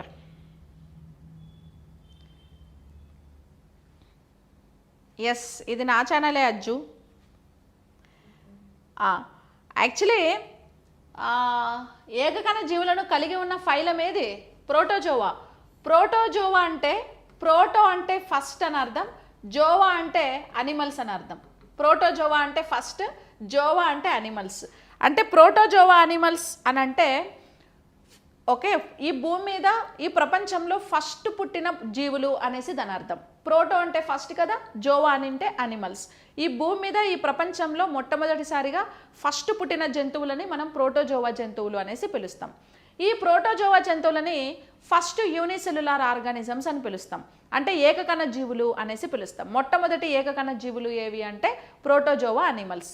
మరి ప్రోటోజోవాకి ఉదాహరణ ఏమేమి చెప్పొచ్చు మనము అని అంటే amoeba, euglena, okay, amoeba, euglena, paramecium, amoeba, euglena, paramecium and plasmodium. Amoeba, euglena, paramecium, plasmodium, ఈ 4 జంతువులని మనం ప్రోటోజోవా జంతువులకి ఉదాహరణగా మనం చెప్పొచ్చు. అమీబా, యూగ్లీనా, పారమేషియం, ప్లాస్మోడియం ఇవి ప్రోటోజోవాకి ది బెస్ట్ ఎగ్జాంపుల్గా మనం చెప్పొచ్చు. అండ్ పొరిఫెరా జంతువులను ఏమంటామంటే మొదటి బహుకణ జీవులు అనేసి పిలుస్తాం. ఫస్ట్ మల్టీ సెల్యులార్ ఆర్గానిజమ్స్ ఏవి అని అంటే ఫస్ట్ మల్టీ సెల్యులార్ ఆర్గానిజమ్స్, మొదటి బహుకణ జీవులు పొరిఫెరా. ఇవేమో మొదటి ఏకకణ జీవులు. ఏవి? ప్రోటోజోవానేమో మొదటి ఏకకణ జీవులు, పొరిఫెరానేమో మొదటి బహుకణ జీవులు. పొరి అంటే ఏంటంటే పొరి అంటే హోల్స్ అని అర్థం, అంటే రంధ్రాలు. ఫెరా అంటే హ్యావింగ్, అంటే కలిగి ఉన్నవి. రంధ్రాలను కలిగి ఉన్న శరీరాలు ఉండేటువంటి జీవులని పొరిఫెరా జీవులు అనేసి పిలుస్తారు. అంటే బాడీ అంతా కూడా చిన్న చిన్న హోల్స్ ఉంటాయి ఇలాగా, ఓకేనా, ఇలా హోల్స్ ఉంటాయి. వీటికి ది బెస్ట్ ఎగ్జాంపుల్ ఏం చెప్పొచ్చు? స్పంజికలు. వీటినే స్పంజికలు లేదా స్పాంజెస్ అనేసి పిలుస్తారు. ఈ స్పంజికలకి ఇక్కడంతా కూడా హోల్స్ ఉండి ఏం చేస్తాయి? రెస్పిరేషన్ని, ఇవన్నీ వాటర్లో ఉంటాయా లేవా? వీటికి లోకోమోషన్ ఆర్గన్స్ అనేవి ఉండవు, వాటర్లో ఉంటాయి. ఇక్కడ హోల్స్ ఉంటాయి. ఈ హోల్స్ని ఓస్కూల్ హోల్ అని పిలుస్తారు. ఈ ఓస్కూల్ హోల్ త్రూ బయట నుంచి ఫుడ్ తీసుకొని ఫుడ్ డైజెషన్ అయిన తర్వాత మళ్ళీ విసర్జన కూడా ఈ హోల్ త్రూనే చేస్తాయి, బయటకు వదిలేస్తాయి. అవి పొరిఫెరా. నిడేరియా అంటే ఏంటంటే మొదటి కణజాలం జీవులు. కణజాలం, మొట్టమొదటి కణజాల జీవులు ఏవి? First tissue level. First tissue level అంటే ఒక సెల్ ఏమో మల్టిపుల్ సెల్స్ అయింది, మల్టిపుల్ సెల్స్ అన్ని కలిసి కణజాలాలు అవుతాయా లేదా? అనేక రకాల కణాలు. కాబట్టి నిడేరియా ఫైలంలో, నిడేరియా వర్గంలో కణజాలయుత, మొట్టమొదటి కణజాలయుత జంతువులు అనేవి ఉన్నాయి. వీటికి బెస్ట్ ఎగ్జాంపుల్స్ ఏం చెప్పొచ్చు నిడేరియాకి అని అంటే బెస్ట్ ఎగ్జాంపుల్ వచ్చేసి మనం హైడ్రా చెప్పొచ్చు. Hydra is the example for cnidaria. అలాగే హైడ్రా, జెల్లీ ఫిష్ కూడా దీనికి ఎగ్జాంపుల్గా మనం చెప్పొచ్చు. సీ పెన్, సీ ఫ్యాన్ ఇలాంటివన్నీ నిడేరియాకి ఎగ్జాంపుల్. అనిలిడా అంటే వానపాములు. సో వానపాములను మనం అనిలిడా అని పిలుస్తామండి. అండ్ ఇవి ఆర్గాన్ లెవెల్ కాదు. ఫస్ట్ ఆర్గాన్ లెవెల్ ఏవి? ఫస్ట్ ఆర్గాన్ లెవెల్ ఏమో టిష్యూ తర్వాత, నిడేరియా తర్వాత ప్లాటీ హెల్మెంతిస్ ఉన్నాయి కదా, నిడేరియా తర్వాత ఆర్డర్లో ప్లాటీ హెల్మెంతిస్ వస్తాయి. కణజాలం తర్వాత నెక్స్ట్ అవయవ వ్యవస్థ కదా ఏర్పడేది. ఆ అవయవాలు ఏర్పడినటువంటి జంతువులు ఏవి అని అంటే ప్లాటీ హెల్మెంతిస్, నిమాటీ హెల్మెంతిస్. అనిలిడా అంటే వానపాము, జలగ, ఈ రెండింటిని అనిలిడాకి మనం ఎగ్జాంపుల్గా చెప్పుకోవచ్చు. ఈ వానపాము, జలగలో కూడా అవయవాలు అనేవి మనకి ఉంటాయి. సో కాబట్టి ఫస్ట్ యూనిసెల్యులార్ ఆర్గానిజమ్స్ మనం ప్రోటోజోవాలని కన్సిడర్ చేస్తామన్నమాట. ఇవన్నీ కూడా నాన్ కార్డేటా కిందకు వస్తాయి, అకశేరుకాలు కిందకు వస్తాయి. అకశేరుకాలు అంటే వెన్నెముక లేని జంతువులని మనం అకశేరుకాలు అనేసి పిలుస్తాము. Okay, yes. Next, which of the animals are non motile animals? Non motile animals అంటే కదలలేని జంతువులు ఏవి? కదలలేని జంతువులు, కదలలేని. మొటిలిటీ అంటే ఏంటి? చలనం లేని జంతువులు ఏవండి? చలనాలు చూపని జంతువులేవి? చలనాలు చూపని జంతువులేవి?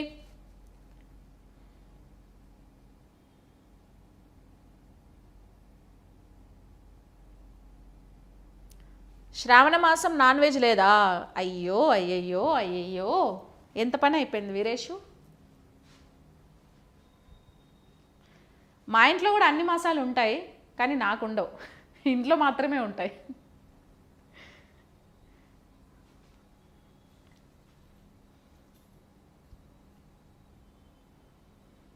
ఎస్, నాన్ మోటైల్ అనిమల్స్ ఏవి? వీటిల్లో స్పాంజెస్ అనేవి నాన్ మోటైల్ అనిమల్స్. స్పాంజెస్ అనేవి మనకి ఎక్కడ ఉంటాయి? వాటర్లో రాళ్ళకి అంటి పెట్టుకొని ఉంటాయి. రాళ్ళకి కానీ గుట్టలకి కానీ ఒక చోట ఏం చేస్తాయంటే స్పాంజెస్ అనేవి అంటి పెట్టుకొని ఉంటాయి అన్నమాట. ఓకేనా, స్పాంజెస్ అనేవి అంటి పెట్టుకొని ఉంటాయి. సో ఇట్లా ఉంటాయి అవి. చూసినారా ఎప్పుడైనా మూవీస్లో చూపిస్తారు చూడండి, సినిమాలలో ఎవరైనా స్కూబా డైవింగ్ చేశారా, సముద్రంలోకి వెళ్ళారా? స్కూబా డైవింగ్ చేసేటప్పుడు కూడా సముద్రంలో మనకి స్పాంజెస్ కనిపిస్తాయి. త్రిబుల్ ఆర్ సినిమాలో చూపించారు చూడండి. త్రిబుల్ ఆర్ సినిమాలో ఎన్టీఆర్, రామ్ చరణ్ సముద్రంలో వాటర్లో వెళ్ళి షేక్ హ్యాండ్ ఇచ్చుకుంటారా? షేక్ హ్యాండ్ ఇచ్చుకున్నప్పుడు ఆ వాటర్ చుట్టూ, వాటర్లో మొత్తం ఫిషెస్, ఆక్వాటిక్ ఎకో సిస్టంలో ఉండేటువంటి యానిమల్స్ అన్నిటిని చూపిస్తారు కదా రాజమౌళి లోపల కెమెరా పెట్టి. అది గ్రాఫిక్స్ అయి ఉంటుంది. స్విమ్మింగ్ పూల్లో పెట్టి ఉంటారు యాక్చువల్లీ. స్విమ్మింగ్ పూల్లోనో లేకపోతే చిన్నపిల్లలు స్నానం చేసే ఇది ఉంటుంది కదా టబ్, ఆ టబ్లో కెమెరా పెట్టి ఉంటారు, దాన్ని సముద్రంలాగా చూపిస్తారనమాట. ఓకేనా? సో అది రాజమౌళి సొంతం ఆ క్రియేటివిటీ. అంటే టాలెంట్ అలా ఉంటుంది. ఆ మూవీస్లో ఆ డైరెక్షన్ ప్యాషన్ కనిపిస్తుంది కదా అసలు. బాహుబలిలో కానీ, త్రిబుల్ ఆర్ మూవీలో కానీ, ఎవ్రీ మూవీ రాజమౌళిది. అంటే డైరెక్షన్ అంటే అంత పిచ్చి, అంత డెడికేటెడ్గా, ఎంత కాన్సన్ట్రేట్ చేసి, ఎంత ఇష్టంతో ఆ పని చేస్తే ఒక పని అని అంత పర్ఫెక్షన్గా వస్తుంది కదా. అలాగే సో కాబట్టి మనం ఏ పని చేసినా కూడా ఇంట్రెస్ట్తో చేయాలి, దాని మీద ఇష్టం ఉండాలి, లవ్ ఉండాలి. ఆ లవ్ ఉంటే ఆటోమేటిక్గా ఇంట్రెస్ట్, డెడికేషన్ ఆటోమేటిక్గా వస్తుంది. ఎప్పుడైతే మనం కాన్సన్ట్రేషన్ పెట్టి, డెడికేషన్ పెట్టి, కష్టపడి ఫోకస్ అంతా దాని మీదే పెట్టి ఏమన్నా పని చేస్తామో అది అవుట్పుట్ అనేది చాలా సూపర్గా వస్తుంది అనమాట. హాఫ్ ఆఫ్ మైండ్తోనే ఏది చేయకూడదు. ఓకేనా? ఎస్. నెక్స్ట్, కాబట్టి స్పాంజెస్ అనేవి నాన్ మోటైల్. ఇవి ఒక ప్లేస్ నుంచి ఇంకో ప్లేస్కి కదలవు, ఇలాగే ఉంటాయి పాపం, అక్కడే ఉంటాయి. వీటిలో రిప్రొడక్షన్ ఏది జరుగుతుంది అని అంటే బహుదా విచ్ఛత్తి జరుగుతుంది అనమాట. బహుదా విచ్ఛత్తి అంటే మల్టిపుల్ ఫిజన్. బహుదా విచ్ఛత్తి అంటే ఏంది? మల్టిపుల్ ఫిజన్ అనేది జరుగుతుంది. బహుదా విచ్ఛత్తి లేదా మల్టిపుల్ ఫిజన్ అనేది వీటిల్లో జరుగుతుంది అనమాట. ఓకేనా? So that is sponges. ఆల్గేస్, ఆల్గేస్ అనేవి మొక్కలు. మొక్కలకి ఎప్పుడు మనం లోకోమోషన్ ఉండదు కదా, మొక్కలకు ఉండవు. కానీ ఆల్గేస్ అనేవి ఆక్వాటిక్ అనిమల్స్ కాబట్టి వాటర్తో పాటు ఇవి కూడా కొట్టుకొని పోతూ ఉంటాయి. ఓకే, వీటికి సపరేట్గా ఏమి ఉండవు. వామ్స్ అంటే ప్లాటీ హెల్మెంతిస్, నిమాటి హెల్మెంతిస్, రౌండ్ వామ్స్, వాటి బాడీనే వాటికి లోకోమోషన్. స్టార్ ఫిష్ అయితే ట్యూబ్ ఫీట్స్ అనేవి వాటికి లోకోమోషన్ ఆర్గాన్స్ అనేసి మనం చెప్పచ్చు. ఓకేనా?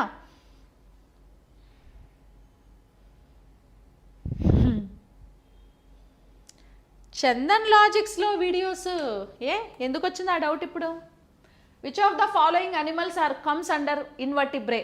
క్రింది వాటిలో ఏ జంతువులు ఇన్వర్టిబ్రే కిందకు వస్తాయి? ఇన్వర్టిబ్రే అంటే అకశేరుకాలు.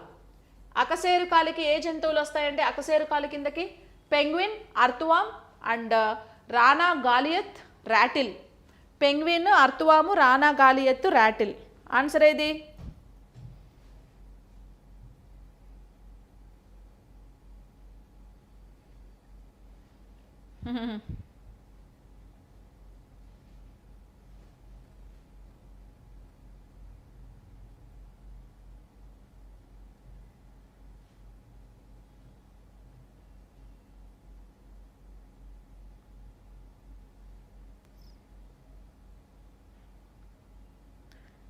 ఇప్పుడు చూస్తున్నారా?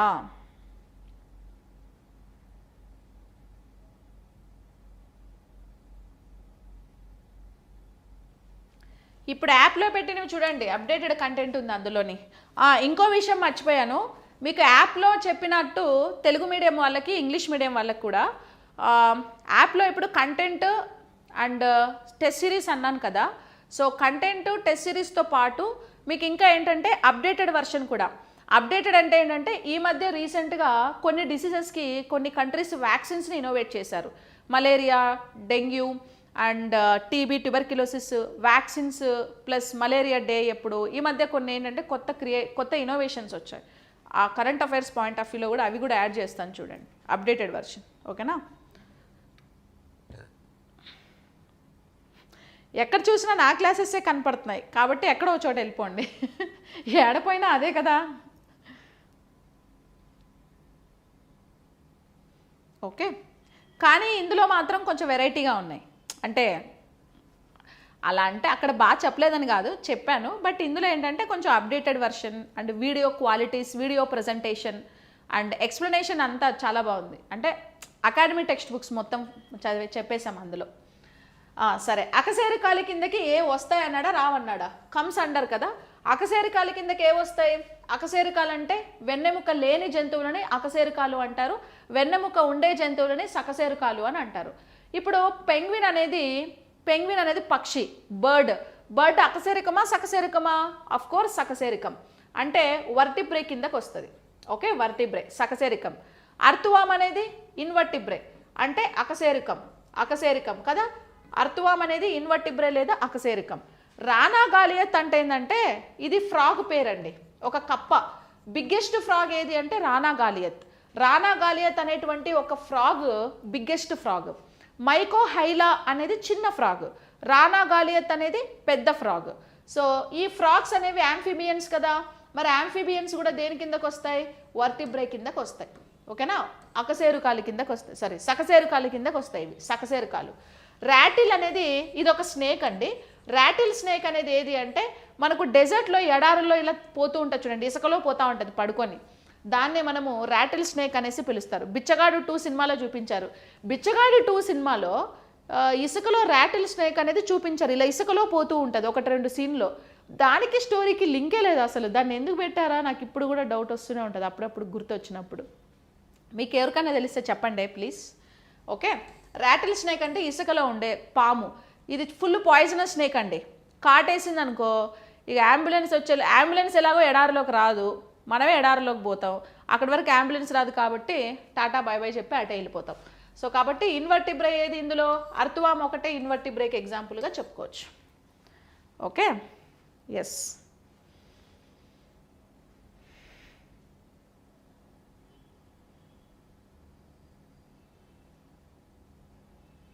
మురారి మూవీ చూడాలా?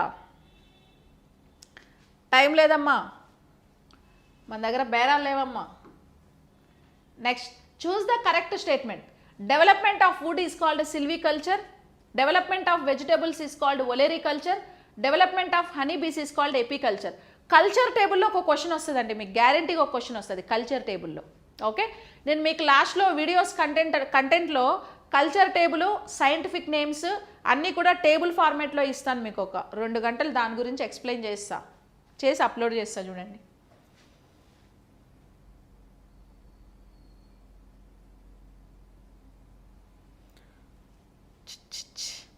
వర్షం పడేటప్పుడు ఫ్రాగ్ ఎలా వర్షంలో నుంచి కింద పడుతుంది? Very good. చూసారా మీరు ఎప్పుడైనా?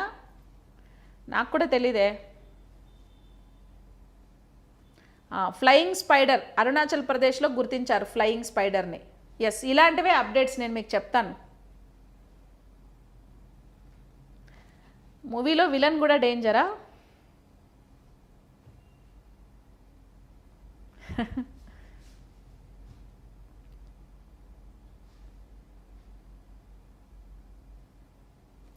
పైవన్నీ సరైనవేనా? Yes. Development of wood is called silviculture. Wood అంటే ఏంటి? కలప. కలప పెంచడాన్ని సిల్వికల్చర్ అంటాం. కలపను ఎందుకు పెంచాలి? కలప లేకపోతే మీరు చదివేట్టు ఉంటుంది, పేపర్స్ తెగ రాసేస్తారు కదా, రఫ్ నోట్స్ అని, ఆ నోట్స్ అని, క్లాస్ నోట్స్ అని, మ్యాథ్స్ నోట్స్ అని, బయాలజీ నోట్స్ అని, రీజనింగ్ నోట్స్ అని పెట్టి నోట్ బుక్లో పెద్ద తెగ గీసేస్తూ ఉంటాం కదా. అంటే పేపర్ తయారు చేయడానికి వుడ్ కావాలా? తర్వాత ఇవాళ రేపు కన్స్ట్రక్షన్ బాగా పెరిగిపోయింది. కన్స్ట్రక్షన్ వుడ్ వర్క్ చేయించుకుంటున్నారా లేదా? కన్స్ట్రక్షన్ చేశారు, దొంగలు పడకుండా డోర్లు విండోలు చేయించుకోవాలి, గాలి కోసం విండోలు లేదా డోర్లు చేయించుకోవాలి.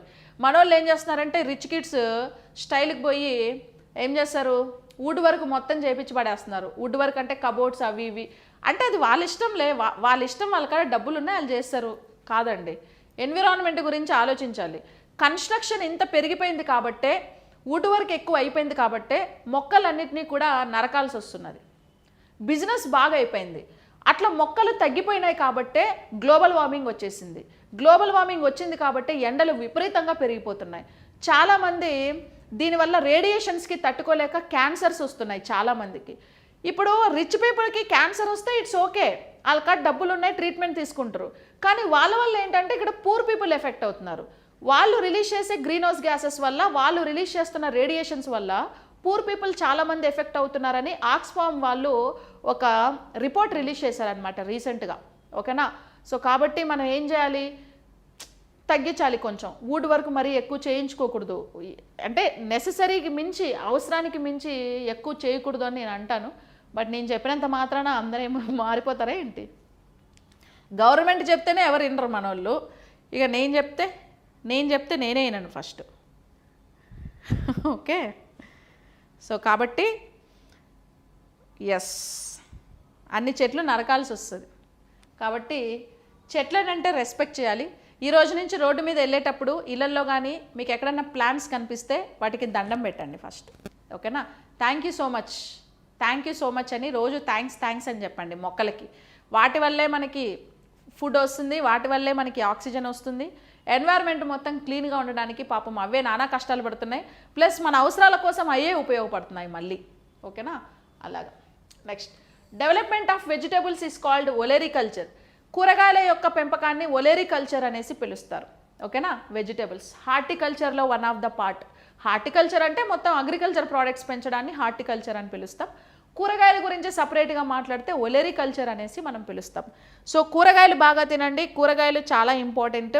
చికెన్, మటన్, పిజ్జాలు, బర్గర్లు, noodles, junk food, fried rice, KFC chicken, chicken 65 ఇలాంటి జంక్ ఫుడ్ అంతా పక్కన పెట్టేసి నీట్గా లీఫీ వెజిటేబుల్స్ ఆకులు తినండి మేకల్లాగా.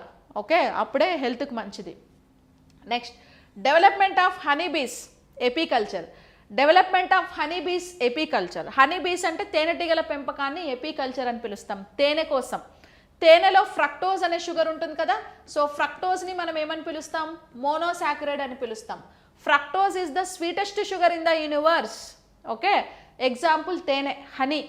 యాక్చువల్లీ మనకు సాకరైన్ అనే ఒక ఆర్టిఫిషియల్ షుగర్ ఉందండి. ఈ సాకరైన్ అనేది ఫ్రక్టోజ్ కంటే 550 టైమ్స్ మోర్ స్వీట్ ఉంటుందంట. దీన్ని షుగర్ పేషెంట్స్కి వరం లాగా వాడుతారు. షుగర్ పేషెంట్స్కి వరం లాంటిది అంటారు. వరం లాంటిది. వరాలు ఎలాగా వరం లాంటిది అని అంటే, ఆల్రెడీ ఫ్రక్టోజే స్వీట్ అంటే మరి దీనికంటే ఇది 550 టైమ్స్ స్వీట్ అంటే మళ్ళీ ఆల్రెడీ షుగర్ పేషెంట్కి ఎట్టిస్తావు? ఆల్రెడీ వాళ్ళ బాడీలో షుగర్ ఉంది కదా, మరి ఇది ఇంకా షుగర్ అయిపోదా అంటే, ఇది జస్ట్ ఓన్లీ టంగ్ మీద మాత్రమే స్వీట్. బ్లడ్లోకి 0 క్యాలరీస్ వెళ్తాయి. బ్లడ్లోకి గ్లూకోజ్ ఏం వెళ్ళదు, టంగ్ మీద మాత్రమే. ఇప్పుడు షుగర్ వచ్చిన వాళ్ళు అంటే బాగా స్వీట్స్ తిని వచ్చిందనుకో, షుగర్ వచ్చింది సడన్గా స్వీట్ ఆపేయి అంటే ఆడు ఊరుకుంటాడా? ఎవరు లేనప్పుడు స్వీట్ కనిపించింది అనుకో, వేసేసుకొని నోట్లో వేసి మూతి తుడిచేసుకొని గమ్మున ఉంటాడు అనమాట. ఓకేనా? అంటే కంట్రోల్ చేసుకోలేరు. ఏందో దేవుడు టేస్ట్ బడ్ ఇచ్చాడు, టేస్ట్ బడ్స్ ఇచ్చాడు, మళ్ళీ అవి తినొద్దు ఇవి తినొద్దు అని అంటారు. తింటే మళ్ళీ రోగాలు వస్తాయి అంటారు. ఏంటోనండి. సో ఫుడ్ కళ్ళ ముందు ఉండి తినకపోవడం అంటే అది పెద్ద సాక్రిఫైస్ యాక్చువల్లీ. ఓకే? త్యాగం. అది త్యాగం చేసే గుణం చాలా తక్కువ మందిలో ఉంటుంది, నాలాంటి వాళ్ళల్లో మాత్రమే. ఓకేనా? ఎస్. కాబట్టి ఇది జస్ట్ ఓన్లీ టంగ్ మీద టేస్ట్ ఉంటుంది. All the above is the right answer. సాకరిన్.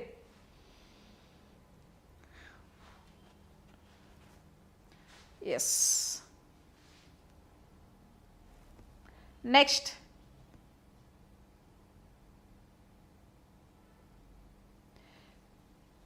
యాప్లో తెలుగు మీడియం వీడియోస్ ఉన్నాయి చూడమ్మా రవి, ఈరోజే అప్లోడ్ చేశా.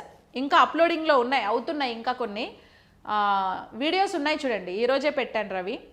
Skeleton system, nutrition, digestion system upload అయిపోయాయి. రెస్పిరేషన్ సిస్టమ్ ఇప్పుడు చేస్తాం, మీకు క్లాస్ అయిపోతే. రికార్డింగ్స్ అయిపోయినాయి, 80% రికార్డింగ్స్ అయిపోయినాయి. ఇంకా కొంచెం మిగిలింది. మీరు ఇవన్నీ వినేలోపు నేను అవి కూడా రికార్డ్ చేసి అప్లోడ్ చేసేస్తాను. ఓకేనా? ఎందుకంటే మొత్తం టెక్స్ట్ బుక్ బేస్డ్ చెప్తున్నా కాబట్టి, కొంచెం డీప్గా చెప్తున్నా కాబట్టి నాకు కొంచెం టైం పడుతుంది రికార్డ్ చేయడానికి. పైన చెప్పేస్తే ఎప్పుడో అయిపోతాయి, కానీ మనం కొంచెము డెప్త్గా చెప్తున్నాం కదా ఆర్ఆర్బీ లెవెల్లో. టార్గెట్ ఏంటంటే ఆర్ఆర్బీ ఎగ్జామ్స్ ఏ ఎగ్జామ్ రాసినా బయాలజీ నుంచి ఒక క్వశ్చన్ కూడా బయటికి పోకూడదు. ఎన్ని వస్తే అన్నీ మీ పాకెట్లో ఉండాలి. ఓకే? అది మన టార్గెట్. ఎస్. సో క్వశ్చన్స్ అయిపోయాయి. సెషన్ని వైండప్ చేద్దాం ఇవాళ. నెక్స్ట్ ఈ వీక్లో మళ్ళీ నెక్స్ట్ సెషన్ ఒక మారథాన్ చేద్దాం. ఒక మినిమం 2 to 3 అవర్స్ మారథాన్ ఒకటి కండక్ట్ చేస్తాను మీకు. ఆలోపు యాప్ డౌన్లోడ్ చేసుకోండి. సో కోర్సెస్ మీకు అవైలబుల్గా. చాలామంది ఎంక్వైరీ నాకు కాల్ చేస్తున్నారు, మేడం బయట బయాలజీ ఒక కోర్సే మీరు ఎక్కువ కాస్ట్ పెట్టారు, బయట 200, 300. నేను మళ్ళీ చెప్తున్నా, నన్ను ఇంకొకరితో కంపేర్ చేయమాకండి. ఓకే? అది నేను ఫస్ట్ మిమ్మల్ని రిక్వెస్ట్ చేస్తున్నా. Don't compare me with others. Content difference అది విన్నోళ్ళకే తెలుస్తుంది. ప్రైస్ చూసి మీరు జడ్జ్ చేయకండి. ఒకసారి కంటెంట్ వినండి. కంటెంట్ వింటే మీకు అర్థమవుతుంది. ఓకే? అది చాలా రోజులు పట్టింది నాకు రికార్డ్ చేయడానికి. చాలా వీడియోస్, హెచ్డి వీడియోస్ అంతా కూడా డౌన్లోడ్ చేసి, టెక్స్ట్ బుక్స్ అంతా కూడా కూర్చొని నేను చదివాను ఫస్ట్. నేను అప్పుడెప్పుడో చిన్నప్పుడు చదువుకున్నా, నాకు కూడా గుర్తుండదు కదా. సో మళ్ళీ నేను చదివి అందులో అప్డేట్స్ ఏమేమి ఉన్నాయి, ఏమేమి మనం చెప్పాలి, ఏవేవి తీసేయాలి, అదొక ఫ్రేమ్ చేయడానికి నాకు చాలా టైం పట్టింది యాక్చువల్లీ. ఓకే, ఆ కంటెంట్ మీకు మార్కెట్లో జనరల్గా చెప్తారు, జనరల్ సైన్స్ అంటే జనరల్గా చెప్తారు. కానీ నేను అకాడమీ టెక్స్ట్ బుక్స్ అని ఎందుకు అంటున్నానంటే, మీరు ఆర్ఆర్బి సిలబస్ చూస్తే సిలబస్లో క్లియర్గా మెన్షన్ చేశాడు బేస్డ్ ఆన్ టెక్స్ట్ బుక్స్ అని. సిలబస్ ఇచ్చి కింద బ్రాకెట్ పెట్టి ఈ బ్రాకెట్లో బేస్డ్ ఆన్ టెక్స్ట్ బుక్స్ అని పెట్టాడు. సిలబస్ చూసారా, బేస్డ్ ఆన్ టెక్స్ట్ బుక్స్ అన్నాడు. వాడు సిలబస్లోనే బేస్డ్ ఆన్ టెక్స్ట్ బుక్స్ అన్నాడంటే టెక్స్ట్ బుక్ దాటి బయటికి పోడు అని అర్థం. కాబట్టి మీరు టెక్స్ట్ బుక్స్ చదవాలి. సో మీరు ఇప్పుడు అంతా చదవలేరు, అది ఏమేమో ఉంటుంది, అదంతా కట్ చేసి నేను సింపుల్గా మీకు ఏది చదవాలో అదే నేను ఎక్స్ప్లెయిన్ చేశాను. ఓకే, మీకు బాగా యూజ్ అవుతుంది. Yes, thank you Krishnamraju. ఓకేనా, సో నేను ఎఫర్ట్స్ పెట్టాను, మీరు ఎఫర్ట్స్ పెడితే మీకు మార్కులు వస్తాయి, నేను పెడితే నాకు వస్తాయి, మీకు రావు కదా. సో నేను ఎలా పెట్టాలో అలా ఎఫర్ట్స్ పెట్టి బెస్ట్ కంటెంట్ అయితే ఇచ్చాను. మీరు కూడా ఆ కంటెంట్ మంచిగా చదువుకోండి, ఎఫర్ట్స్ పెట్టండి, రన్నింగ్ నోట్స్ రాసుకోండి. సో మీకు బయాలజీ నుంచి ఎన్ని క్వశ్చన్స్ వచ్చినా అవన్నీ, ఎందుకంటే కొంతమంది అంటారు కొన్నే కదా తక్కువ మార్కులు వస్తాయేమో, ఎస్ఎస్సికి 2 వస్తాయేమో, 3 0.5లో కూడా జాబ్ మిస్ అయిన వాళ్ళు ఉన్నారు. Every mark is important, every mark is important, every subject is important. Competition అలా ఉంది, మరి ఏం చేద్దాం. ప్రతి మార్క్ ఇంపార్టెంటే కాబట్టి దేన్ని నెగ్లెక్ట్ చేయమాకండి. ఓకేనా, ఓకే అండి, thank you so much. So have a nice day everyone and happy weekend. Enjoy your day. Good night.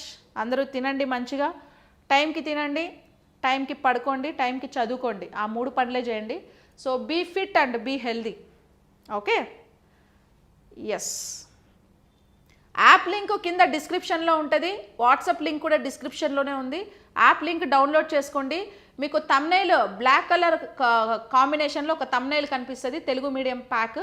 అది ఒకసారి చూడండి. నేను ఇప్పుడు ఏదో ఒక వీడియో మీకు ఎగ్జాంపుల్గా చెప్తాను, లేదా ఒక క్లాస్ మొత్తం మీకు అన్లాక్ చేస్తాను, వినేసేయండి, ఏం కాదులే. ఆర్ఆర్బి జేఈకి స్పెషల్ కోర్సు అప్లోడ్ చేశాను, వీరు తెలుగు మీడియంకి చేశాను. ఇంగ్లీష్ మీడియం వాళ్ళు ఆల్రెడీ ఉండే జూమ్ క్లాసెస్ ఫాలో అవ్వండి.